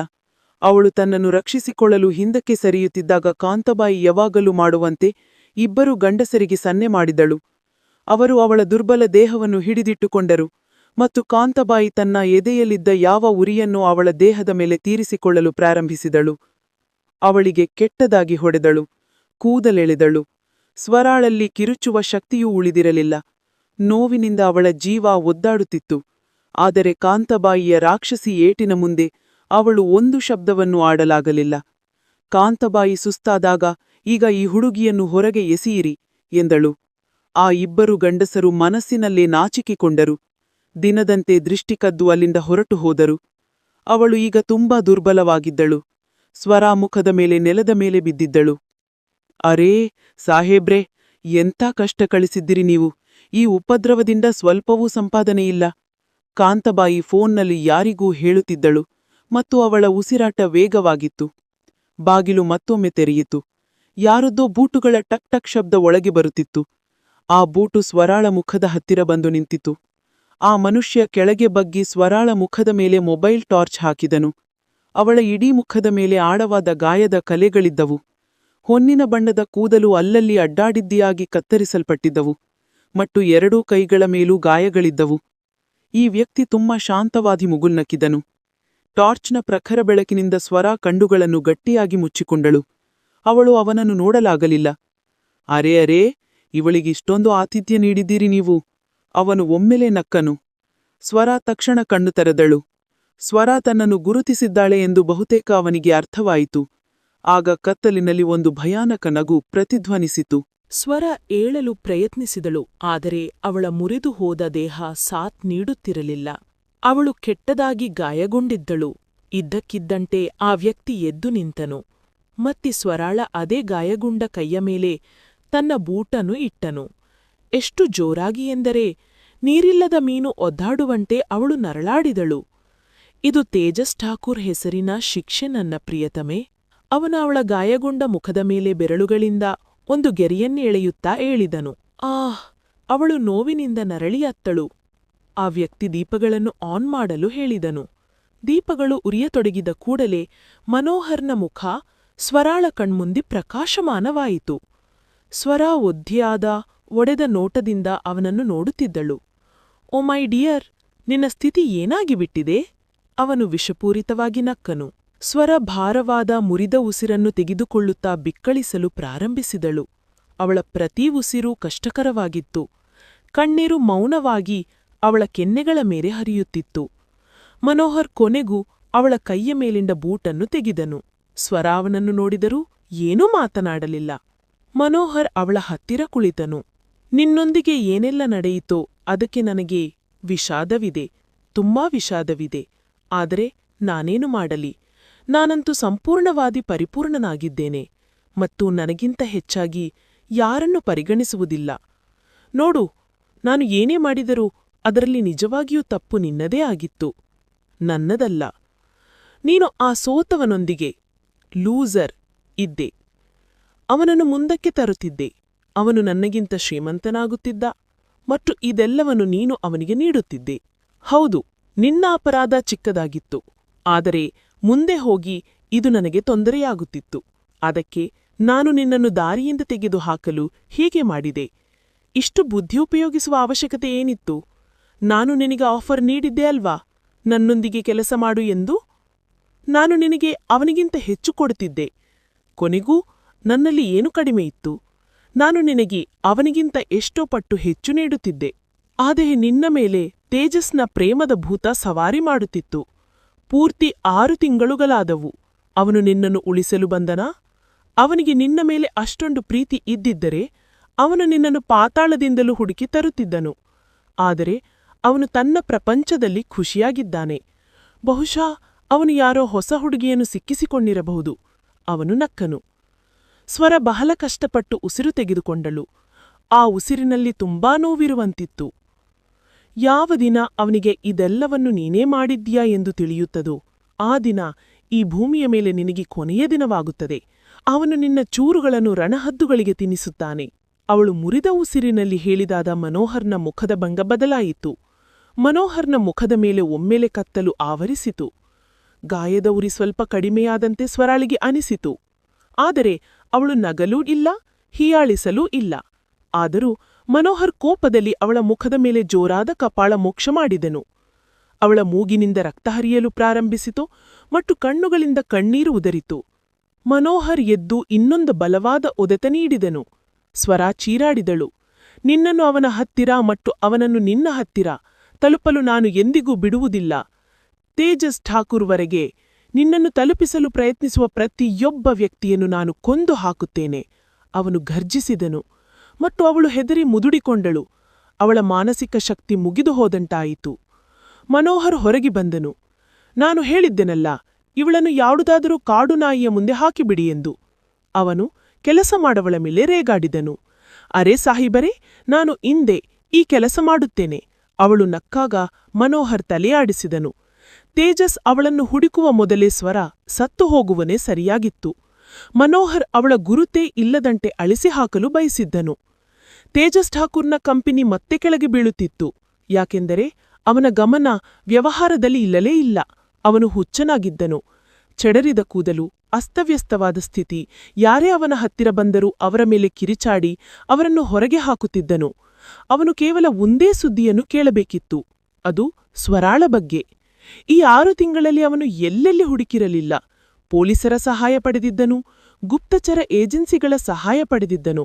ಆದರೆ ಯಾವ ಪ್ರಯೋಜನವಾಗಲಿಲ್ಲ. ಎಲ್ಲರೂ ಹೇಳುವುದೇನೆಂದರೆ, ಬಹುಶಃ ಸ್ವರ ಸತ್ತು ಹೋಗಿದ್ದಾಳೆ. ಯಾಕೆಂದರೆ ಅವಳು ಬದುಕಿದ್ದರೆ ಎಲ್ಲಾದರೂ ಒಂದು ಕಡೆಯಿಂದ ಅವಳ ಯಾವುದಾದರೂ ಸುಳಿವು ಖಂಡಿತ ಸಿಗುತ್ತಿತ್ತು. ಈ ಮಾತು ತೇಜಸ್ಗೆ ಕಪಾಳ ಮೋಕ್ಷದಂತೆ ತಟ್ಟಿತು. ಅವಳು ಬದುಕಿದ್ದಾಳೆ ಮತ್ತು ಯಾವ ದಿನ ಅವಳು ಸಾಯುತ್ತಾಳೋ ಆ ದಿನ ನನಗೆ ಇಲ್ಲಿ ಎದೆಯಲ್ಲಿ ಅನುಭವವಾಗುತ್ತದೆ. ಅವನು ತನ್ನ ಹೃದಯದ ಮೇಲೆ ಬೆರಳಿಟ್ಟನು. ಸರ್, ನಿಮಗೆ ನಿರ್ದಿಷ್ಟವಾಗಿ ಒಬ್ಬ ವ್ಯಕ್ತಿಯ ಮೇಲೆ ಅನುಮಾನವಿದ್ದರೆ ನಾವು ಅವರ ವಿಚಾರಣೆ ಪ್ರಾರಂಭಿಸುತ್ತೇವೆ ಎಂದು ತನಿಖಾಧಿಕಾರಿ ಕೇಳಿದರು. ನಾನು ತುಂಬಾ ಜನರ ಪಟ್ಟಿಯನ್ನು ನೀಡಿದ್ದೇನೆ ಮತ್ತು ನನ್ನ ಅತಿದೊಡ್ಡ ಶತ್ರು ಮನೋಹರ್. ನನಗೆ ಅವನ ಮೇಲೆಯೇ ಅನುಮಾನವಿದೆ. ಅವನೇ ನನ್ನ ದೊಡ್ಡ ಶತ್ರು. ಆದರೆ ಸರ್, ನಾವು ಹಲವು ಬಾರಿ ಅವನ ವಿಚಾರಣೆ ನಡೆಸಿದ್ದೇವೆ. ಈ ವಿಷಯದಲ್ಲಿ ಅವನು ಸಂಪೂರ್ಣವಾಗಿ ಕ್ಲೀನ್, ಅಂದರೆ ನಿರಪರಾಧಿಯಾಗಿದ್ದಾನೆ ಮತ್ತು ಕೇವಲ ಅನುಮಾನದ ಆಧಾರದ ಮೇಲೆ ನಾವು ಯಾರನ್ನು ಬಂಧಿಸಲು ಸಾಧ್ಯವೇ ಇಲ್ಲ. ಹೇಗಾದರೂ ಅವರ ದ್ವೇಷ ನಿಮ್ಮೊಂದಿಗೆ, ಸ್ವರಾ ಮೇಡಂ ಜೊತೆಗೆ ಅಲ್ಲ. ನನಗನಿಸುವುದೇನೆಂದರೆ ಅವರೇ ಎಲ್ಲೋ ಅಡಗಿಕೊಂಡಿದ್ದಾರೆ. ತೇಜಸ್ ಠಾಕೂರ್ಗೆ ಅವನ ಮಾತು ಬೆಂಕಿಯಂತೆ ತಗುಲಿತು. ಹಾಗಾಗಲು ಸಾಧ್ಯವೇ ಇಲ್ಲ. ಅವಳು ಯಾವುದೋ ಕಷ್ಟದಲ್ಲಿದ್ದಾಳೆ ಮತ್ತು ನಾನು ಇಲ್ಲಿ ಆರಾಮವಾಗಿ ಕುಳಿತಿದ್ದೇನೆ. ಅವನು ಇದ್ದಕ್ಕಿದ್ದಂತೆ ಎದ್ದು ನಿಂತು ತನ್ನ ಕೂದಲನ್ನು ಎಳೆದುಕೊಳ್ಳಲಾರಂಭಿಸಿದನು. ಹೋಗು, ತೊಲಗು ಇಲ್ಲಿಂದ, ಮತ್ತು ಯಾವುದಾದ್ರೂ ಒಳ್ಳೆಯ ಸುದ್ದಿ ಇದ್ರೆ ಮಾತ್ರ ಹಿಂತಿರುಗಿ ಬಾ. ಇಲ್ಲದಿದ್ರೆ ಎಂದಿಗೂ ಬರ್ಬೇಡ. ನಾನೇ ಅವಳನ್ನು ಹುಡುಕುತ್ತೇನೆ. ಅವನು ಕೋಪದಿಂದ ಹೇಳಿದನು ಮತ್ತು ಅಧಿಕಾರಿಯು ಅಲ್ಲಿಂದ ಹೋದನು. ಈ 6 ತಿಂಗಳಲ್ಲಿ ಸಿಕ್ಕಿದ ಯಾವುದೇ ಮಾಹಿತಿಯೂ ಯಾವುದೇ ಸುಳಿವು ಸ್ವರಾಳವರಿಗೆ ತಲುಪಿರಲಿಲ್ಲ. ಅವಳು ಕಾಣೆಯಾಗಿದ್ದಳು. ಆ ದಿನ ಅವಳು ವಿಮಾನ ನಿಲ್ದಾಣದಿಂದ ಟ್ಯಾಕ್ಸಿಯಲ್ಲಿ ಕುಳಿದು ಹೋಗಿದ್ದಳು ಎಂದು ಗುಪ್ತಚರ ಏಜೆನ್ಸಿಗಳು ಹೇಳಿದ್ದವು. ಟ್ಯಾಕ್ಸಿ ಡ್ರೈವರನ್ನು ಹುಡುಕಿದಾಗ ಅವನು ಒಂದು ವಿಳಾಸ ನೀಡಿದ್ದನು. ಅವನು ಸ್ವರಾಳನ್ನು ಇಟ್ಟಿದ್ದ ಅದೇ ವಿಳಾಸ. ಅದು ಒಂದು ಹಳೆಯ ಮುರಿದು ಬಿದ್ದ ಕಟ್ಟಡವಾಗಿತ್ತು. ಸ್ವತಃ ತೇಜಸ್ ಠಾಕೂರೇ ಅಲ್ಲಿಗೆ ಹೋಗಿದ್ದನು. ಕಟ್ಟಡಕ್ಕೆ ಬೆಂಕಿ ಹಚ್ಚಿದಂತೆ ಕಾಣುತ್ತಿತ್ತು. ಎಲ್ಲವೂ ಸುಟ್ಟು ಬೂದಿಯಾಗಿತ್ತು. ಅಲ್ಲಿ ಸುಟ್ಟಹೋದ ಹುಡುಗಿಯ ಶವ ಸಿಕ್ಕಿದೆ ಮತ್ತು ಬಹುಶಃ ಅದು ಸ್ವರವಾಗಿರಬಹುದು ಎಂದು ಏಜೆನ್ಸಿಗಳು ಹೇಳಿದ್ದವು. ಆದರೆ ತೇಜಸ್ ಠಾಕೂರ್ ಆ ಶವವನ್ನು ಸ್ವತಃ ನೋಡಿದ್ದನು. ಅದು ಸ್ವರ ಆಗಿರಲಿಲ್ಲ. ಅದು ಬೇರೆ ಯಾರೋ ಆಗಿದ್ರು. ಸ್ವರ ಬದುಕಿದ್ದಾಳೆ ಎಂಬ ಸಂಪೂರ್ಣ ನಂಬಿಕೆ ಅವನಿಗಿತ್ತು ಮತ್ತು ಉಳಿದವರೆಲ್ಲರೂ ಅವನನ್ನು ಹುಚ್ಚ ಎಂದುಕೊಳ್ಳುತ್ತಿದ್ದರು. ಆದರೆ ಅವನು ಹುಚ್ಚನಾಗಿರಲಿಲ್ಲ. ಇದೆಲ್ಲವೂ ಕಣ್ಣಿಗೆ ಮಣ್ಣೆರಚುವ ತಂತ್ರವೆಂದು ಅವನಿಗೆ ತಿಳಿದಿತ್ತು. ಸ್ವರ ಇಂದಿಗೂ ಎಲ್ಲೋ ಜೀವಂತವಾಗಿದ್ದಾಳೆ. ಅವನು ಕೋಣೆಯ ಬಾಲ್ಕನಿಯಲ್ಲಿ ನಿಂತು ಒಂದಾದ ಮೇಲೊಂದರಂತೆ ಸಿಗರೆಟ್ ಸೇದುತ್ತಿದ್ದನು.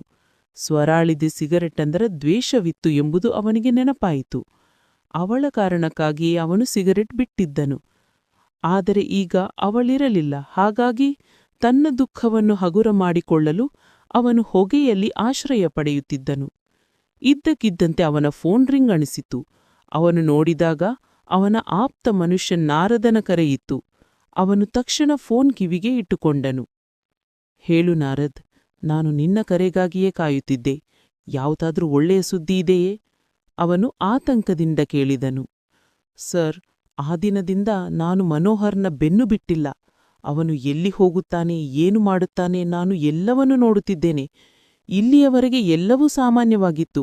ಆದರೆ ನಿನ್ನೆ ರಾತ್ರಿ ಅವನು ಒಂದು ವಿಚಿತ್ರವಾದ ಜಾಗಕ್ಕೆ ಹೋಗಿದ್ದನು. ಮತ್ತು ಸರ್, ಅವನು ಸಂಪೂರ್ಣವಾಗಿ ಏಕಾಂಗಿಯಾಗಿದ್ದನು. ಬಾಡಿಗಾರ್ಡ್ ಇಲ್ಲ, ಸಿಬ್ಬಂದಿ ಇಲ್ಲ. ಅವನು ಮೊದಲು ಎಂದೂ ಅಲ್ಲಿಗೆ ಹೋಗಿರಲಿಲ್ಲ. ಅದಕ್ಕೆ ನನಗೆ ಅನುಮಾನ ಬಂತು. ನಾರದನ ಮಾತಿಗೆ ತೇಜಸ್ ಠಾಕೂರ್ ಚಡಪಡಿಸತೊಡಗಿದನು. ಯಾವ ಜಾಗ? ಈಗಲೇ ವಿಳಾಸ ಕಳಿಸು. ಬೇಡ ಸರ್, ನೀವು ಅಲ್ಲಿಗೆ ಹೋಗುವುದು ಈಗ ಸರಿಯಲ್ಲ. ಇಲ್ಲದಿದ್ರೆ ಮನೋಹರ್ಗೆ ಅನುಮಾನ ಬರುತ್ತದೆ. ಅವನು ಯಾವ ಉದ್ದೇಶದಿಂದ ಅಲ್ಲಿಗೆ ಹೋಗಿದ್ದಾನೆ ಎಂದು ಮೊದಲು ನಾನೇ ಪತ್ತೆ ಮಾಡುತ್ತೇನೆ. ನಂತರ ನಮಗೆ ಸಂಪೂರ್ಣ ಮಾಹಿತಿ ನೀಡುತ್ತೇನೆ. ತೇಜಸ್ ಸಿಡಿಮಿಡಿಗೊಂಡು ಕೇಳಿದನು. ಕನಿಷ್ಠ ಪಕ್ಷ ಅವನು ಹೋದ ಜಾಗದ ಹೆಸರನ್ನಾದ್ರೂ ಹೇಳು. ಅದು ಯಾವ ಜಾಗ? ನಾರದ್ ಅಂಜುತ್ತಲೇ ಹೇಳಿದನು. ಸರ್, ಅದು ಒಂದು ರೆಡ್ ಲೈಟ್ ಏರಿಯಾ, ವೇಶ್ಯವಾಟಿಕೆ ನಡೆಯುವ ಸ್ಥಳ. ಮತ್ತು ಇದನ್ನು ಕೇಳಿದ ತಕ್ಷಣ ತೇಜಸ್ ಠಾಕೂರ್ನ ಮೈಮನಗಳಲ್ಲಿ ಕೆಂಡದಂತಹ ಬೆಂಕಿ ಹತ್ತಿಕೊಂಡಿತ್ತು. ನಾನು ಸ್ವರಾಳ ಬಗ್ಗೆ ಯೋಚಿಸಬಹುದಾದ ಕೊನೆಯ ಜಾಗ ಇದೇ ಆಗಿತ್ತು. ಆದರೆ ಇಲ್ಲ, ಹಾಗಾಗಲು ಸಾಧ್ಯವೇ ಇಲ್ಲ. ಅವಳು ಅಂತಹ ಪ್ರದೇಶದಲ್ಲಿ ಇರಲು ಸಾಧ್ಯವಿಲ್ಲ. ತೇಜಸ್ ಅಸಹಾಯಕನಾಗಿ ಹೇಳಿದನು. ಸರ್, ನೀವು ಚಿಂತೆ ಮಾಡಬೇಡಿ. ನಾನು ಎಲ್ಲವನ್ನೂ ಪತ್ತೆ ಮಾಡುತ್ತೇನೆ. ಆದರೆ ನೀವು ಮನೋಹರ್ಗೆ ನಾವು ಅವನನ್ನು ಹಿಂಬಾಲಿಸುತ್ತಿದ್ದೇವೆ ಎಂಬ ಅನುಮಾನ ಬರುವಂತಹ ಏನು ಮಾಡಬಾರದು. ಇಲ್ಲದಿದ್ದರೆ 6 ತಿಂಗಳ ಶ್ರಮ ವ್ಯರ್ಥವಾಗುತ್ತದೆ. ನಾರದ್ ಹೇಳಿ ಫೋನ್ ಇಟ್ಟನು. ತೇಜಸ್ ಆತಂಕದಿಂದ ಕೋಣೆಯಲ್ಲಿ ಅತ್ತಿಂದೆ ವಿಡಿಯಲಾರಂಭಿಸಿದನು. ಅವನ ಅಸಹಾಯಕತೆ ಅವನನ್ನು ಒಳಗಿಂದ ಮುರಿಯುತ್ತಿತ್ತು. ಸ್ವರ ಅಂತಹ ಜಾಗದಲ್ಲಿ ಇರಲು ಹೇಗೆ ಸಾಧ್ಯ? ಅವನ ಕಣ್ಣುಗಳು ತುಂಬಿ ಬಂದವು. ಮನೋಹರ್, ನಾನು ನಿನ್ನನ್ನು ಕೊಂದು ಹಾಕುತ್ತೇನೆ. ನಿನ್ನ ಮೂಳೆಗಳನ್ನು ಸುಟ್ಟು ಬೂದಿ ಮಾಡುತ್ತೇನೆ. ನೀನು ನನ್ನ ಸ್ವರ ಜೊತೆ ಏನಾದ್ರೂ ತಪ್ಪು ಮಾಡಿದ್ದರೆ. ಅವನು ಕೋಣೆಯಲ್ಲಿ ಗೋಡಿಗೆ ಗುದ್ದುತ್ತಾ ಜೋರಾಗಿ ಕಿರುಚಿದನು. ಅವನ ಮುಷ್ಟಿಯಿಂದ ರಕ್ತ ಹರಿಯಲಾರಂಭಿಸಿತು. ಆದರೆ ಎದೆ ಉರಿ ಕಡಿಮೆಯಾಗಲಿಲ್ಲ. ಅವನು ಇಡೀ ರಾತ್ರಿ ನಾರದನ ಕರೆಗಾಗಿ ಕಾಯುತ್ತಿದ್ದನು. ಕಣ್ಣಿನಲ್ಲಿ ತೀಕ್ಷ್ಣವಾದ ಉರಿಯಿತ್ತು. ಅವನು ದೇವರಲ್ಲಿ ಪ್ರಾರ್ಥಿಸುತ್ತಿದ್ದನು. ಹೇ ದೇವರೇ, ನನ್ನ ಸ್ವರ ಅಂತಹ ಜಾಗದಲ್ಲಿ ಇರದೇ ಇರಲಿ. ಅವಳ ಪರಿಸ್ಥಿತಿಯನ್ನು ನೋಡಿ ನಾನು ಸತ್ತೇ ಹೋಗುತ್ತೇನೆ. ನಾನು ನನ್ನನ್ನು ಹೇಗೆ ಕ್ಷಮಿಸಲಿ? ರಾತ್ರಿ ಸುಮಾರು 3 ಗಂಟೆಗೆ ನಾರದನ ಕರೆ ಬಂತು. ಅವನು ತಕ್ಷಣ ಫೋನ್ ತೆಗೆದುಕೊಂಡನು. ಹೇಳು ನಾರದ್, ನಾನು ನಿನ್ನ ಕರೆಗಾಗಿಯೇ ಕಾಯುತ್ತಿದ್ದೆ. ಸರ್, ಯಾರಿಗೂ ಅನುಮಾನ ಬರದಂತೆ ನಾನು ಬಹಳ ರಹಸ್ಯವಾಗಿ ನನ್ನ ಕೆಲವು ಗ್ರಾಹಕರನ್ನು ಒಳಗೆ ಕಳುಹಿಸಿದ್ದೆ. ಅವರು ಸಂಪೂರ್ಣ ಮಾಹಿತಿಯನ್ನು ತೆಗೆದಿದ್ದಾರೆ. ಅಲ್ಲಿ ಸ್ವರ ಎಂದ ನಾಮದ ಯಾವುದೇ ಹುಡುಗಿಯೂ ಇಲ್ಲ. ನಾರದನ ಮಾತಿಗೆ ತೇಜಸ್ನ ತೂಟಿಗಳಿಂದ ಒಂದು ದೀರ್ಘವಾದ, ಭಾರವಾದ ನಿಟ್ಟುಸಿರು ಬಂತು. ಇದರಲ್ಲಿ ನೆಮ್ಮದಿಯೂ ಇತ್ತು, ಮತ್ತೊಂದು ಆತಂಕವೂ ಇತ್ತು. ಸ್ವರಾಳನ್ನು ಹುಡುಕುವ ಕೊನೆಯ ನಂಬಿಕೆಯೂ ಮುಗಿದು ಹೋಯಿತೇ? ಆದರೆ ಮುಂದಿನ ಮಾತು ತೇಜಸ್ನ ಆತ್ಮವನ್ನೇ ನಡುಗಿಸಿಬಿಟ್ಟಿತು. ಸರ್, ನಿನ್ನೆ ರಾತ್ರಿ ಒಬ್ಬ ಹುಡುಗಿಯನ್ನು ಅಲ್ಲಿಂದ ರಹಸ್ಯವಾಗಿ ಹೊರಗೆ ಕರೆದೊಯ್ಯಲಾಗಿದೆ. ಸರಿಯಾಗಿ ಮನೋಹರ್ ಅಲ್ಲಿಗೆ ಬಂದ ರಾತ್ರಿಯೇ. ಅವನು ಹೋದ ಅರ್ಧ ಗಂಟೆಯ ನಂತರ. ಆ ಸಮಯದಲ್ಲಿ ನಾನು ಮನೋಹರ್ನ ಹಿಂದಿದ್ದೆ, ಆದ್ರೆ ನೋಡಲು ಸಾಧ್ಯವಾಗ್ಲಿಲ್ಲ. ಆದ್ರೆ ನನಗೆ ಖಚಿತವಾದ ಸುದ್ದಿ ಸಿಕ್ಕಿದೆ. ಆ ಹುಡುಗಿ ಯಾರೆಂದು ನನಗೆ ಗೊತ್ತಿಲ್ಲ, ಏಕೆಂದ್ರೆ ಅಲ್ಲಿ ಸಾಮಾನ್ಯವಾಗಿ ಅಂತಹ ಹುಡುಗಿಯರನ್ನು ಕರೆತರುವುದು ಮತ್ತು ಕರೆದೊಯ್ಯುವುದು ನಡೆಯುತ್ತಿರುತ್ತದೆ. ಆದ್ದರಿಂದ ಖಚಿತವಾಗಿ ಹೇಳೋದು ಕಷ್ಟ. ಇದನ್ನು ಕೇಳಿದ ತಕ್ಷಣ ತೇಜಸ್ನ ತಲೆ ತಿರುಗಿ ಹೋದಂತಾಯ್ತು. ಆ ಹುಡುಗಿಯನ್ನು ಎಲ್ಲಿಗೆ ಕರೆದೊಯ್ಯಲಾಗಿದೆ ಎಂದು ಈಗಲೇ ಪತ್ತೆ ಹಚ್ಚು ಮತ್ತು ನನಗೆ ತಕ್ಷಣ ತಿಳಿಸು ನಾರದ್. ಆ ಹುಡುಗಿ ಬೇರೆ ಯಾರೂ ಅಲ್ಲ, ಸ್ವರಾನೇ. ಮತ್ತು ಈ ಎಲ್ಲದರ ಹಿಂದೆ ಕೇವಲ ಮನೋಹರ್ ಕೈವಾಡವಿದೆ ಎಂಬ ನನ್ನ ಅನುಮಾನ ಸಂಪೂರ್ಣ ಸರಿಯಾಗಿದೆ. ಯಾವುದೇ ರೀತಿಯಲ್ಲಿ ಅವಳ ಸ್ಥಳವನ್ನು ಹುಡುಕು, ಆಮೇಲೆ ನಾನೇ ಅಲ್ಲಿಗೆ ಹೋಗ್ತೇನೆ. ಅವನ ಆದೇಶದ ಮೇರೆಗೆ ನಾರದ ಎಸ್ ಸರ್ ಎಂದು ಹೇಳಿ ಫೋನ್ ಕಟ್ ಮಾಡಿದನು. ಫೋನ್ ಇಟ್ಟ ಕೂಡಲೇ ತೇಜಸ್ ಮತ್ತೆ ಆತಂಕದಿಂದ ಅತ್ತಿಂದಿತ್ತ ನಡೆಯಲಾರಂಭಿಸಿದನು. ಅವನ ಕಣ್ಣುಗಳು ಕೆಂಪಾಗಿದ್ದವು. ಹೃದಯ ಹೇಗಿತ್ತೆಂದ್ರೆ ಯಾರೋ ಹರಿತವಾದ ಕತ್ತಿಯಿಂದ ಸೀಳಿದಂತಾಯಿತು. ಅವನಿಗೆ ತಿಳಿದಿತ್ತು, ಈಗ ಅವನ ಜೀವನದಿಂದ ನೆಮ್ಮದಿ ಶಾಶ್ವತವಾಗಿ ಹೋಗಿದೆ ಎಂದು. ಅವನು ಯಾವಾಗಲೂ ತನ್ನನ್ನು ಸ್ವರಾಳ ಅಪರಾಧಿ ಎಂದು ಭಾವಿಸುತ್ತಿದ್ದಾನೆ. ಅವಳು ಹೂವಿನಂತಹ ಮೃದುವಾದ ಹುಡುಗಿಯಾಗಿದ್ದಳು ಮತ್ತು ಅವಳ ಮುಖವನ್ನು ನೆನೆಸಿಕೊಂಡರೆ ತೇಜಸ್ನ ಮುಖ ಕೆಂಪಾಗುತ್ತಿತ್ತು. ರಾತ್ರಿ ಕಳೆಯಿತು, ಬೆಳಗೂ ಆಯಿತು, ಆದರೆ ತೇಜಸ್ ಮಲಗಲಿಲ್ಲ. ಅವನ ನಿದ್ದೆ ಅವನೊಂದಿಗೆ ಶಾಶ್ವತವಾಗಿ ಮುನಿಸಿಕೊಂಡಂತಿತ್ತು. ಆ ಕಡೆ ಮನೋಹರ್ ತನ್ನ ಆಫೀಸ್ನಲ್ಲಿ ಆತಂಕದಿಂದ ಕುಳಿತಿದ್ದನು. ಆಗ ಕಾಂತಾಬಾಯಿಯ ಕರೆ ಬಂದಿತ್ತು. ಅವನು ಸಿಡಿಮಿಡಿಗೊಂಡು ಫೋನ್ ಎತ್ತಿದನು. ಎಷ್ಟು ಸಲ ಹೇಳಿದ್ದೇನೆ ನಿನಗೆ, ನನ್ನ ಪರ್ಸನಲ್ ನಂಬರ್ಗೆ ಕರೆ ಮಾಡಬೇಡ, ಬೇರೆ ನಂಬರ್ಗೆ ಕರೆ ಮಾಡು, ಪೊಲೀಸ್ ನನ್ನ ಫೋನ್ ಟ್ರೇಸ್ ಮಾಡ್ತಿದ್ದಾರೆ. ಅರೆ ಸಾಹಿಬ್ರೇ, ನನ್ಗೂ ಸಾಕಷ್ಟು ಅನುಭವ ಇದೆ. ಇಲ್ಲಿಯವರೆಗೂ ಯಾರೂ ನನ್ನನ್ನು ಹಿಡಿಯಲು ಆಗಿಲ್ಲ. ನೀವು ನಿಶ್ಚಿಂತೆಯಿಂದ ಇರಿ. ಮತ್ತು ನಿಮ್ಮ ಹೊಳೆಯುವ ಬೊಂಬೆಯನ್ನು ನಾನು ಎಲ್ಲಿಗೆ ತಲುಪಿಸಿದ್ದೇನೆಂದ್ರೆ, ಕಾಡು ನಾಯಿಗಳು ಅವಳ ದೇಹವನ್ನು ಹರಿದು ಹಾಕ್ತವೆ. ತುಂಬ ದಿನಗಳಿಂದ ಹಸಿದಿವೆ ಮತ್ತು ಹೆಂಗಸಿಗಾಗಿ ಹಪಾಪಿಸುತ್ತಿವೆ. ಹೇಗಿದ್ಲು ಸ್ವರಳ ಸ್ಥಿತಿ ಹೇಗಿದೆ ಅಂದ್ರೆ, ಇಲ್ಲಿ ಯಾವ ಗಿರಾಕಿಯೂ ಅವಳನ್ನು ಮುಟ್ತಾ ಇರಲಿಲ್ಲ. ಅದಕ್ಕೆ ನಾನು ಅವಳನ್ನು ಆ ಪ್ರಾಣಿಗಳ ವಶಕ್ಕೆ ನೀಡಿದ್ದೇನೆ. ಅವರಿಗೆ ಹುಡುಗಿ ಯಾವ ಸ್ಥಿತಿಯಲ್ಲಿದ್ದಾಳೆ ಎಂಬುದು ವ್ಯತ್ಯಾಸವಾಗುವುದಿಲ್ಲ. ಅವರಿಗೆ ಕೇವಲ ಅವಳು ಹುಡುಗಿಯಾಗಿರಬೇಕು ಅಷ್ಟೇ. ಅವಳು ಅಸಹ್ಯವಾಗಿ ನಕ್ಕಳು ಮತ್ತು ಮನೋಹರ್ ಕೂಡ ಮುಗುಳ್ನಕ್ಕನು. ಶಬಾಷ್ ಕಾಂತಾಬಾಯಿ, ನೀನು ನನ್ನನ್ನು ಖುಷಿಪಡಿಸಿದೆ. ಆದ್ರೆ ನೆನಪಿರ್ಲಿ, ಅವಳನ್ನು ಪೀಡಿಸಿದ ನಂತರ ಅವಳ ಕತೆ ಮುಗಿಸಿಬಿಡು. ನಾನು ಅವಳ ನಿರ್ಜೀವ ದೇಹವನ್ನು ತೇಜಸ್ ಠಾಕೂರ್ ಮನೆಗೆ ಕಳುಹಿಸುತ್ತೇನೆ ಮತ್ತು ಅವನು ಜೀವನ ಪೂರ್ತಿ ತನ್ನೊಂದಿಗೆ ಕಣ್ಣ ಕೂಡಿಸಲು ಆಗುವುದಿಲ್ಲ. ನಾನು ಅವನು ಒದ್ದಾಡುವುದನ್ನು ನೋಡಲು ಬಯಸುತ್ತೇನೆ. ಇಡೀ ಜೀವನ ನಿನಗೆ ನಿನ್ನ ಬಹುಮಾನ ಸಿಗುತ್ತದೆ. ಆದ್ರೆ ಬಾಯಿ ಮುಚ್ಚಿಟ್ಟುಕೋ, ಇಲ್ಲದಿದ್ರೆ ನಿನ್ನ ಸ್ಥಿತಿಯನ್ನು ಆ ಹುಡುಗಿಯಂತಲೂ ಕೆಟ್ಟದಾಗಿ ಮಾಡ್ತೇನೆ. ಅರ್ಥವಾಯ್ತಾ? ನನ್ನೊಂದಿಗೆ ದ್ವೇಷ ಕಟ್ಟಿಕೊಳ್ಳುವುದು ಮೂರ್ಖರ ಕೆಲಸ. ಅವನು ಫೋನ್ ಕಟ್ ಮಾಡಿದನು. ಈಗ ನೋಡೋಣ ತೇಜಸ್ ಠಾಕೂರ್, ನಿನ್ನ ಬಿಸ್ನೆಸ್ ಹೇಗೆ ನಡೆಯುತ್ತೆ ಮತ್ತು ನೀನು ಹೇಗೆ ತಲೆ ಎತ್ತಿ ಬದುಕುತ್ತೀಯಾ ಎಂದು. ಇದನ್ನು ಯೋಚಿಸುತ್ತಲೇ ಅವನು ಹುಚ್ಚನಂತೆ ನಗಲಾರಂಭಿಸಿದನು. ಅವಳು ನೆಲದ ಮಧ್ಯದಲ್ಲಿ ತೀರಾ ನಿತ್ರಾಣವಾಗಿ ಕುಳಿತಿದ್ದಳು. ಅವಳ ದೇಹ ಮೂಳೆಗಳ ಹಂದರವಾಗಿತ್ತು. ಕೂದಲು ಅಲ್ಲಲ್ಲಿ ತುಂಡಾಗಿ ಮತ್ತು ಸಿಕ್ಕಕೊಂಡಿದ್ದವು. ಕಣ್ಣುಗಳು ಒಳಗೆ ಹೋಗಿದ್ದವು. ಅವಳ ಸ್ಥಿತಿ ಎಷ್ಟು ಕೆಟ್ಟದಾಗಿತ್ತೆಂದರೆ ಯಾರೂ ಅವಳ ಹತ್ತಿರ ಬರುವ ಧೈರ್ಯ ಮಾಡುತ್ತಿರಲಿಲ್ಲ. ಆದರೆ ಅಲ್ಲಿ ಇದ್ದ ಎಲ್ಲಾ ಜನರು ರಾಕ್ಷಸೀಯತೆಯಿಂದ ತುಂಬಿದ್ದರು. ಕಪ್ಪು ನೆರಳಿನಂತಹ ದೇಹ ಮತ್ತು ಬಿಳಿ ಹೊಳೆಯುವ ಹಲ್ಲುಗಳು. ಅವರಿಗೆ ಕೇವಲ ಅವರ ಮುಂದೆ ಒಬ್ಬ ಹುಡುಗಿಯಿದ್ದಾಳೆ ಎಂಬ ವಿಷಯ ಮಾತ್ರ ಮುಖ್ಯವಾಗಿತ್ತು. ಇಂದು ಅವರ ಕ್ರೌರ್ಯ ತೀರಲಿತ್ತು. ಸ್ವರ ನಡುಗುವ ದೇಹದೊಂದಿಗೆ ಅವರನ್ನು ನೋಡುತ್ತಿದ್ದಳು. ಆದರೆ ಅವಳಲ್ಲಿ ಎದ್ದು ತನ್ನನ್ನು ಉಳಿಸಿಕೊಳ್ಳುವಷ್ಟು ಶಕ್ತಿಯೂ ಉಳಿದಿರಲಿಲ್ಲ. ಅವಳಿಗೆ 4 ಕಡೆ ಕೇವಲ ದಟ್ಟ ಕತ್ತಲೆ ಕಾಣುತ್ತಿತ್ತು. ಇಂದು ಅವಳು ಉಳಿಯುವುದು ಅಸಾಧ್ಯವಾಗಿತ್ತು. ಅವಳಲ್ಲಿ ಈಗ ಕಿರುಚಾಡುವ ಧೈರ್ಯ ಕೂಡ ಇರಲಿಲ್ಲ. ಅವಳ ಇಡೀ ದೇಹದ ಮೇಲೆ ಎಷ್ಟೊಂದು ಗಾಯಗಳಿದ್ದವೆಂದರೆ ಪ್ರತಿ ಗಾಯದಿಂದ ನೋವಿನ ಅಲೆಗಳು ಎದ್ದು ಅವಳ ಪ್ರಜ್ಞೆಯನ್ನು ಎಳೆಯುತ್ತಿದ್ದವು. ಅವಳು ಸತ್ತು ಹೋಗಲಿ ಎಂದು ಅವಳ ಮನಸ್ಸು ಬಯಸುತ್ತಿತ್ತು. ಅವಳು ತೀವ್ರವಾಗಿ ಪ್ರಾರ್ಥಿಸಿದ್ದಳು, ತನ್ನ ಉಸಿರು ನಿಲ್ಲಲಿ ಎಂದು. ಏಕೆಂದರೆ ಈಗ ಇನ್ನೂ ಹೆಚ್ಚು ನೋವು ಮತ್ತು ಸಂಕಟ ಸಹಿಸುವ ಶಕ್ತಿ ಉಳಿದಿರಲಿಲ್ಲ. ಅವಳು ತನ್ನ ಮಾನದ ಮೇಲಾದ ಈ ದಾಳಿಯನ್ನು ಸಹಿಸಲಾಗುತ್ತಿರಲಿಲ್ಲ. ಅವಳ ಆತ್ಮ ಮುರಿಯುತ್ತಿತ್ತು. ಅವಳ ಧೈರ್ಯ ಮುಗಿಯುತ್ತಿತ್ತು ಮತ್ತು ಅವಳಿಗೆ ಅನಿಸುತ್ತಿತ್ತು, ಬಹುಶಃ ಇಂದು ಅವಳ ಅಂತ್ಯ ಇಲ್ಲೇ ಈ ಕತ್ತಲ ಕೋಣೆಯಲ್ಲಿ ಆಗುತ್ತದೆ ಎಂದು. ಇತ್ತಕ್ಕಿದ್ದಂತೆ ಅವರಲ್ಲಿ ಒಬ್ಬ ರಾಕ್ಷಸನಂತಹ ಮನುಷ್ಯ ಅವಳ ಕೊಡೆಗೆ ಬಂದನು. ಅವನು ಅವಳ ಮುಂದೆ ಬಗ್ಗಿ ಅವಳನ್ನು ಹೇಗೆ ದಿಟ್ಟಿಸಿದನೆಂದರೆ ಯಾವುದೋ ಅಸಹಾಯಕ ಬೇಟೆಯನ್ನು ನೋಡುತ್ತಿರುವಂತೆ. ನಂತರ ಅವನು ಸ್ವರಾಳ ತುಂಡಾದ ಕೂದಲುಗಳನ್ನು ಮುಷ್ಟಿಯಲ್ಲಿ ಹಿಡಿದು ಅವಳ ಮುಖವನ್ನು ತನ್ನ ಅಸಹ್ಯವಾದ ಮುಖದ ಹತ್ತಿರ ಎಳೆದನು. ಸ್ವರ ತೀರ ನಿರ್ಜೀವ ಮಣ್ಣಿನಂತೆ ಅವನನ್ನು ನೋಡುತ್ತಾ ಉಳಿದಳು. ಅವಳ ದೇಹದಲ್ಲಿ ಪ್ರತಿರೋಧಿಸುವ ಯಾವ ಶಕ್ತಿಯೂ ಉಳಿದಿರಲಿಲ್ಲ. ಮರುಕ್ಷಣವೇ ಆ ನೀಚನು ಅವಳನ್ನು ಜೋರಾಗಿ ನೆಲದ ಮೇಲೆ ಎಸೆದನು. ಅವಳ ತಲೆ ಒಂದು ಜೋರಾದ ಶಬ್ದದೊಂದಿಗೆ ನೆಲಕ್ಕೆ ಬಡಿದು ಮತ್ತು ನೋವಿನ ಒಂದು ತೀವ್ರ ಅಲೆ ಅವಳ ಇಡೀ ಅಸ್ತಿತ್ವದಲ್ಲಿ ಹರಡಿತು. ಈಗ ಅವಳ ಪ್ರಾಣ ಹೋಗುತ್ತದೆ ಎನ್ನುವಂತೆ ಭಾಸವಾಯಿತು. ನೋವಿನ ಜೊತೆ ಸ್ವಲ್ಪ ನೆಮ್ಮದಿಯೂ ಸ್ವರಾಳ ಮನಸ್ಸಿನಲ್ಲಿ ಇಳಿದಂತಿತ್ತು. ಅವಳು ಸತ್ತು ಹೋದರೆ ಈ ಕಷ್ಟಗಳಿಂದ ಮುಕ್ತಿ ಸಿಗುತ್ತದೆ ಮತ್ತು ಅವಳ ಮಾನವೂ ಉಳಿಯುತ್ತದೆ ಎಂದು. ಆದರೆ ಸಾವು ಅಷ್ಟು ಸುಲಭ ಎಲ್ಲಿ ಇರುತ್ತದೆ? ಇನ್ನೂ ಅವಳು ಬದುಕಬೇಕಿತ್ತು ಮತ್ತು ಕಷ್ಟಗಳನ್ನು ಸಹಿಸಬೇಕಿತ್ತು. ಹಲವು ನೆರಳುಗಳು ಒಂದೇ ಬಾರಿ ಅವಳ ಕಡೆಗೆ ಬಾಗಲಾರಂಭಿಸಿದವು. ಸ್ವರ ತನ್ನ ಉಳಿದ ಸಂಪೂರ್ಣ ಶಕ್ತಿಯನ್ನು ಹಾಕಿ ಎದೆ ನಡುಗಿಸುವಂತಹ ಒಂದು ಕಿರುಚಾಟ ಮಾಡಿದಳು ಮತ್ತು ಅದೇ ಕಿರುಚಾಟದೊಂದಿಗೆ ತೇಜಸ್ನ ಹೆಸರನ್ನು ಹೇಳಿದಳು. ಈ ಹೆಸರು ಎಷ್ಟು ನೋವು, ಎಷ್ಟು ಮುರಿದ ಉಸಿರುಗಳಲ್ಲಿ ತೆಗೆದುಕೊಳ್ಳಲ್ಪಟ್ಟಿದ್ದೆಂದರೆ ಕೋಣೆಯೇ ನಡುಗಿದಂತಾಯಿತು. ಇದ್ದಕ್ಕಿದ್ದಂತೆ ಹೊರಗಿನಿಂದ ಯಾವುದೋ ಭಾರವಾದ ಬಾಗಿಲು ಒಡೆಯುವ ಶಬ್ದ ಬಂತು. ನಂತರ ವೇಗವಾದ ಹೆಜ್ಜೆಗಳ ಸದ್ದು. ಹಲವು ಜನರು ಒಟ್ಟಿಗೆ ಒಳಗೆ ನುಗ್ಗಿ ಬಂದಿರುವಂತೆ. ಸ್ವರ ಪ್ರಜ್ಞೆ ತಪ್ಪುವ ಮೊದಲು ಒಂದು ಮಸುಕಾದ ದೃಶ್ಯವನ್ನು ನೋಡಿದಳು. ಯಾರೋ ಹುಚ್ಚರಂತೆ ಓಡುತ್ತಾ ನೇರವಾಗಿ ಅವಳ ಕಡೆಗೆ ಬರುತ್ತಿದ್ದರು ಮತ್ತು ನಂತರ ಅವಳ ಕಣ್ಣುಗಳು ಮುಚ್ಚಿಡವು. ಮಧ್ಯಾಹ್ನ 12 ಗಂಟೆಯಾಗಿತ್ತು. ಆದರೆ ನಾರದನ ಕರೆ ಇನ್ನೂ ಬಂದಿರಲಿಲ್ಲ ಮತ್ತು ತೇಜಸ್ನ ಆತಂಕ ಹೆಚ್ಚುತ್ತಲೇ ಇತ್ತು. ಆದರೆ ಕಾಯುವುದನ್ನು ಬಿಟ್ಟು ಬೇರೆ ದಾರಿ ಇರಲಿಲ್ಲ. ಅವನ ಹೃದಯ ಮತ್ತೆ ಮತ್ತೆ ಹೇಳುತ್ತಿತ್ತು, ಆ ಹುಡುಗಿ ಸ್ವರಾನೇ ಎಂದು. ಆದರೆ ಆ ಜನರು ಅವಳನ್ನು ಎಲ್ಲಿ ಬಚ್ಚಿಟ್ಟಿದ್ದಾರೆ ಎಂಬುದರ ಬಗ್ಗೆ ಯಾವುದೇ ಮಾಹಿತಿ ಇರಲಿಲ್ಲ.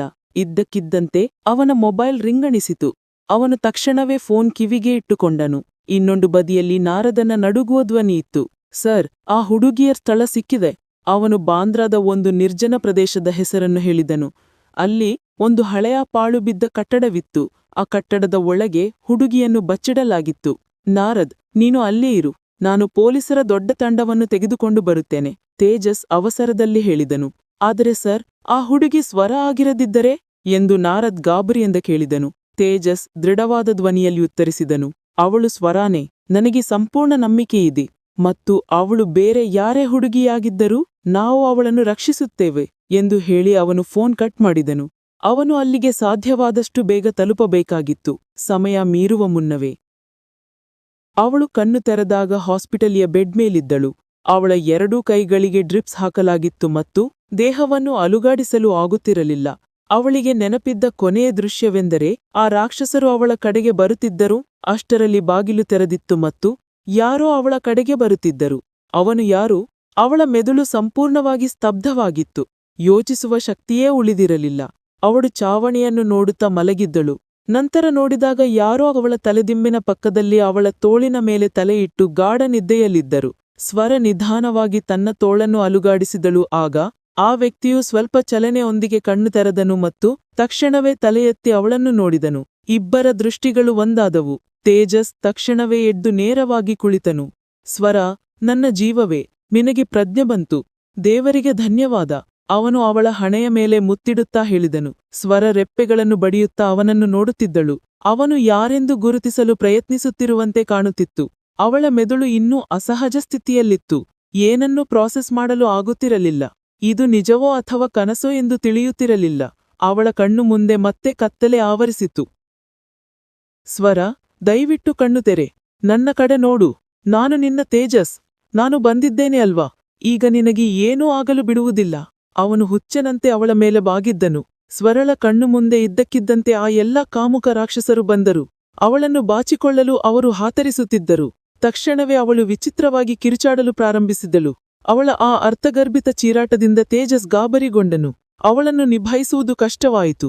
ಅವಳು ತನ್ನ ಕಾಲುಗಳನ್ನು ಬೆಡ್ ಮೇಲೆ ಜೋರಾಗಿ ಒದೆಯುತ್ತಿದ್ದಳು ಮತ್ತು ತನ್ನ ಮಣಿಕಟ್ಟಿನಿಂದ ಡ್ರಿಪ್ ತೆಗೆಯಲು ಪ್ರಯತ್ನಿಸುತ್ತಿದ್ದಳು.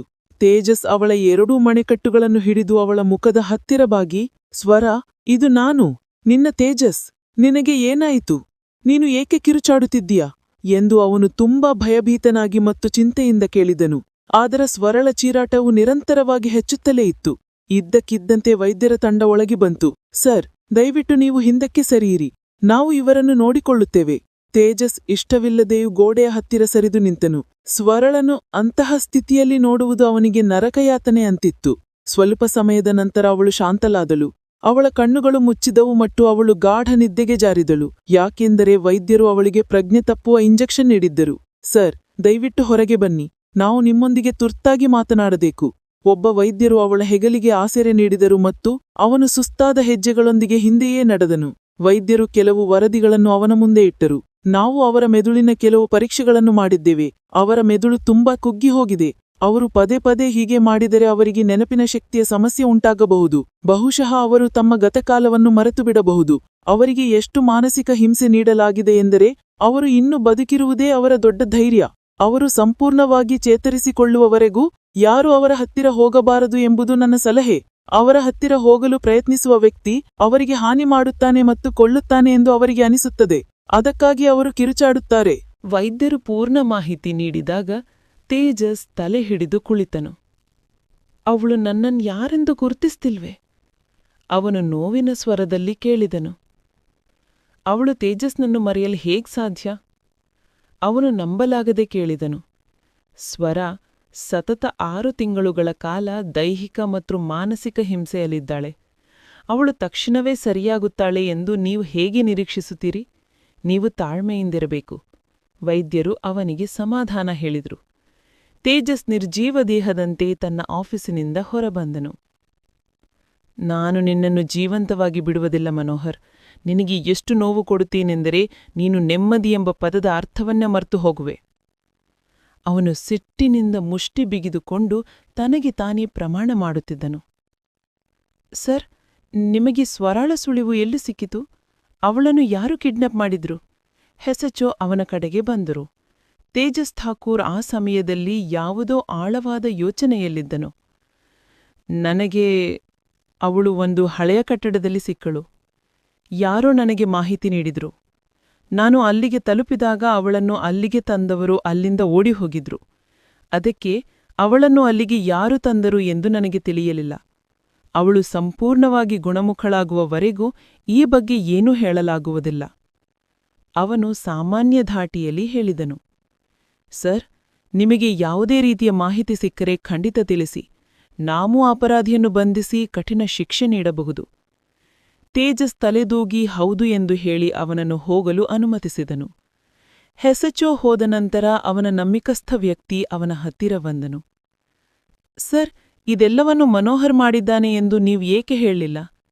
ಕೊನೆಗೂ ನೀವು ಅವನನ್ನು ಏಕೆ ರಕ್ಷಿಸಿದ್ರಿ? ತೇಜಸ್ ಗಾಯಗೊಂಡ ಕಣ್ಣುಗಳಿಂದ ಅವನನ್ನು ನೋಡಿದನು. ನಂತರ ಕಟುವಾಗಿ ನಕ್ಕನು. ನಾನು ಅವನನ್ನು ಪೊಲೀಸರಿಗೆ ಒಪ್ಪಿಸುತ್ತೇನ. ಆಗ ಅವನು ಜಾಮೀನಿನ ಮೇಲೆ ಹೊರಗೆ ಅಡ್ಡಾಡುತ್ತಾನಲ್ಲ, ಹಾಗಾಗ್ಬೇಕೆ?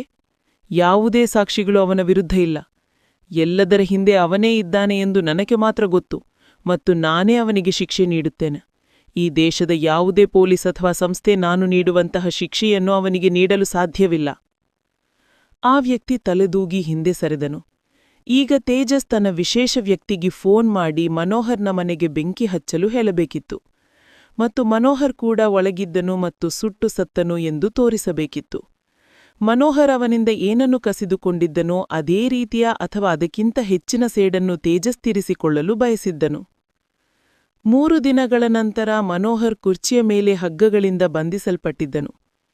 ಅದು ಸುಟ್ಟ ಗೋಡೆಗಳಿರುವ ಕಿಟಕಿಗಳಿಲ್ಲದ ಒಂದು ಹಳೆಯ ಕಟ್ಟಡವಾಗಿತ್ತು. ಅವನು 3 ದಿನಗಳಿಂದ ಹಸಿವು ಮತ್ತು ಬಾಯಿದಾರಿಕೆಯಿಂದ ಹಾಗೆಯೇ ಬಂಧಿಸಲ್ಪಟ್ಟಿದ್ದನು. ಕಿರುಚಿ ಕಿರುಚಿ ಅವನ ಗಂಟಲು ಒಣಗಿ ಹೋಗಿತ್ತು. ಈಗ ಮಾತನಾಡುವ ಧೈರ್ಯವೂ ಇರಲಿಲ್ಲ. ಇದೆಲ್ಲವನ್ನೂ ಯಾರು ಮಾಡಿದ್ದಾರೆ ಎಂದು ಅವನಿಗೆ ತಿಳಿದಿತ್ತು. ಆದರೆ ಆದರೂ ಒಮ್ಮೆ ಖಚಿತಪಡಿಸಿಕೊಳ್ಳಲು ಬಯಸಿದ್ದನು. ಕೋಪ ಮತ್ತು ಆಘಾತದಿಂದ ಅವನ ಸ್ಥಿತಿ ಹದಿಗೆಟ್ಟಿತ್ತು. ಪೊಲೀಸರಿಗೆ ಒಪ್ಪಿಸಿದರೆ ಸಾಕ್ಷ್ಯವಿಲ್ಲದೆ ಜೈಲಿನಿಂದ ಬಿಡುಗಡೆಯಾಗಬಹುದು ಎಂದು ಅವನು ಭಾವಿಸಿದ್ದನು. ಆದರೆ ಅದು ಅವನ ತಪ್ಪು ಕಲ್ಪನೆಯಾಗಿತ್ತು. ಹಸಿವು ಮತ್ತು ಬಾಯಿದಾರಿಕೆಯಿಂದ ಬಳಲಿ ಸಾಮಿನ ಅಂಚಿಗೆ ಬಂದಾಗ ಯಾರದ್ದೋ ಹೆಜ್ಜೆಗಳ ಸದ್ದು ಅವನ ಎದೆಬಡಿತವನ್ನು ಹೆಚ್ಚಿಸಿತು. ಎದುರಿಗೆ ನಿಂತಿದ್ದವನು ಬೇರೆ ಯಾರೂ ಅಲ್ಲ, ತೇಜಸ್ ಠಾಕೂರ್. ಈಗ ನೀನು ಈ ಪ್ರಪಂಚದಿಂದ ಹೋಗುವ ಸಮಯ ಬಂದಿದೆ ಮನೋಹರ್. ನೀನು ನನ್ನ ಸ್ವರಾಳನು ಎಷ್ಟು ನರಳುವಂತೆ ಮಾಡಿದ್ದೀಯೋ ಅಷ್ಟೇ ನಾನು ನಿನ್ನನ್ನು ಈ 1 ತಿಂಗಳಿನಲ್ಲಿ ನರಳುವಂತೆ ಮಾಡಿದ್ದೇನೆ. ಬೇಡ ತೇಜಸ್, ನನ್ನನ್ನು ಬಿಟ್ಬಿಡು, ನನ್ನನ್ನು ಕ್ಷಮಿಸು, ನನ್ನನ್ನು ಕೊಲ್ಬೇಡ ಪ್ಲೀಸ್. ಮನೋಹರ್ ಅಂಗಲಾಚಲು ಪ್ರಾರಂಭಿಸಿದನು. ಆದರೆ ತೇಜಸ್ನ ಹೃದಯ ಈಗ ಕಲ್ಲು ಹಾಗಿತ್ತು, ಮತ್ತು ನಂತರ ಒಂದೇ ಒಂದು ಗುಂಡು ಮನೋಹರ್ನ ಕಥೆ ಮುಗಿಸಲು ಸಾಕಾಗಿತ್ತು. ಸಾಕು, ನಿಲ್ಲಿಸಿ ಈ ನಾಟಕ. ನಿಮಗೆ ನನ್ನ ಬಗ್ಗೆ ಎಷ್ಟು ಕಾಳಜಿಯಿದೆ ಅಂತ ನನಗೆ ಗೊತ್ತು. ನನ್ನ ಕೈ ಬಿಡಿ. ಸ್ವರ ಅವನ ಹಿಡಿತದಲ್ಲಿ ಹಕ್ಕಿಯಂತೆ ಒದ್ದಾಡಿದಳು. ಹೇಗೆ ಬಿಡಲು ನಿನ್ನನ್ನು? ನೀನು ಯಾವಾಗ ನನ್ನ ಆಶ್ರಯಕ್ಕೆ ಬರುತ್ತೀಯ ಎಂದು ನಾನು ಯಾವತ್ತಿನಿಂದಲೂ ಕಾಯುತ್ತಿದ್ದೆ, ಮತ್ತು ನಾನು ನಿನ್ನನ್ನು ಎಂದಿಗೂ ಸ್ವತಂತ್ರಗೊಳಿಸುವುದಿಲ್ಲ. ಹಾಗಾದ್ರೆ ನೀವು ನನ್ನನ್ನು ಮರೆತ್ರಿ, ನನ್ನ ಹಿಂದೆ ಬರಲಿಲ್ಲ. 1 ತಿಂಗಳಾಯಿತು. ಅವಳು ಅವನಿಗೆ ದೂರು ಹೇಳದೇನಿರಲಾಗಲಿಲ್ಲ. ತೇಜಸ್ ಠಾಕೂರ್ ತುಂಟಿನ ನಮುಗೆ ನಗುತ್ತಾ ಹೇಳಿದನು, ಯಾರಾದರೂ ಉಸಿಲಾಡುವುದನ್ನು ಮರೆಯಲು ಸಾಧ್ಯವೇ? ನೀನು ನನಗೆ ಆಕ್ಸಿಜನ್ ಇದ್ದ ಹಾಗೆ. ನೀನು ಮತ್ತೆ ನನ್ನ ಜೀವನದಲ್ಲಿ ಮರಳಿದ್ದೀಯ. ಈಗ ನಾನು ನಿಜವಾಗಲೂ ಉಸಿರಾಡಬಹುದು. ಅವನು ಅವಳನ್ನು ಎದೆಗೆ ಅಪ್ಪಿಕೊಂಡು ಅವಳ ಕೂದಲನ್ನು ಮೃದುವಾಗಿ ಸವರುತ್ತಾ ಹೇಳಿದನು. ಸುಳ್ಳು ಹೇಳ್ತಾ ಇದ್ದೀರಿ ನೀವು. ನಾನ್ ನಂಬುವುದಿಲ್ಲ. ಅವಳು ಅವನ ಶರ್ಟ್ ಅನ್ನು ಮುಷ್ಟಿಯಲ್ಲಿ ಹಿಡಿದುಕೊಂಡು ಹೇಳಿದಾಗ ಅವನು ಮೃದುವಾದ ನಗುವಿನಿಂದ ಹೇಳಿದನು, ನಿನ್ನೆಯ ಬಂದೆ. ಒಂದು ಡೀಲ್ ಕಾರಣದಿಂದ ದೇಶದಿಂದ ಹೊರಗೆ ಹೋಗಬೇಕಾಗಿತ್ತು. ನೀನು ಜೊತೆಯಲ್ಲಿರಲಿಲ್ಲ. ಅದಕ್ಕೆ ವಿಷಯವನ್ನು ಬಗೆಹರಿಸಲು 1 ತಿಂಗಳು ಬೇಕಾಯಿತು. ನಾನು ನಿನ್ನೆಯೇ ನೇರವಾಗಿ ಆಸ್ಪತ್ರೆಗೆ ಬರಲಿದ್ದೆನು. ಆದ್ರೆ ನಿನ್ನ ಸೈಕಿಯಾಟ್ರಿಸ್ಟ್ ಫೋನ್ ಮಾಡಿದ್ರು ಮತ್ತು ನಾನು ಈಗ ಬರಬಾರ್ದು ಅಂತ ಹೇಳಿದ್ರು. ಏಕೆಂದ್ರೆ ನೀನು ತುಂಬಾ ಚಡಪಡಿಸ್ತಿದ್ದೆ. ನೀನು ನನ್ನಿಂದ ಎಷ್ಟು ಕಾಲ ದೂರವಿರಬಲ್ಲೆ ಎಂದು ಅವರು ನಿನ್ನ ತಾಳ್ಮೆಯನ್ನು ಪರೀಕ್ಷಿಸಲು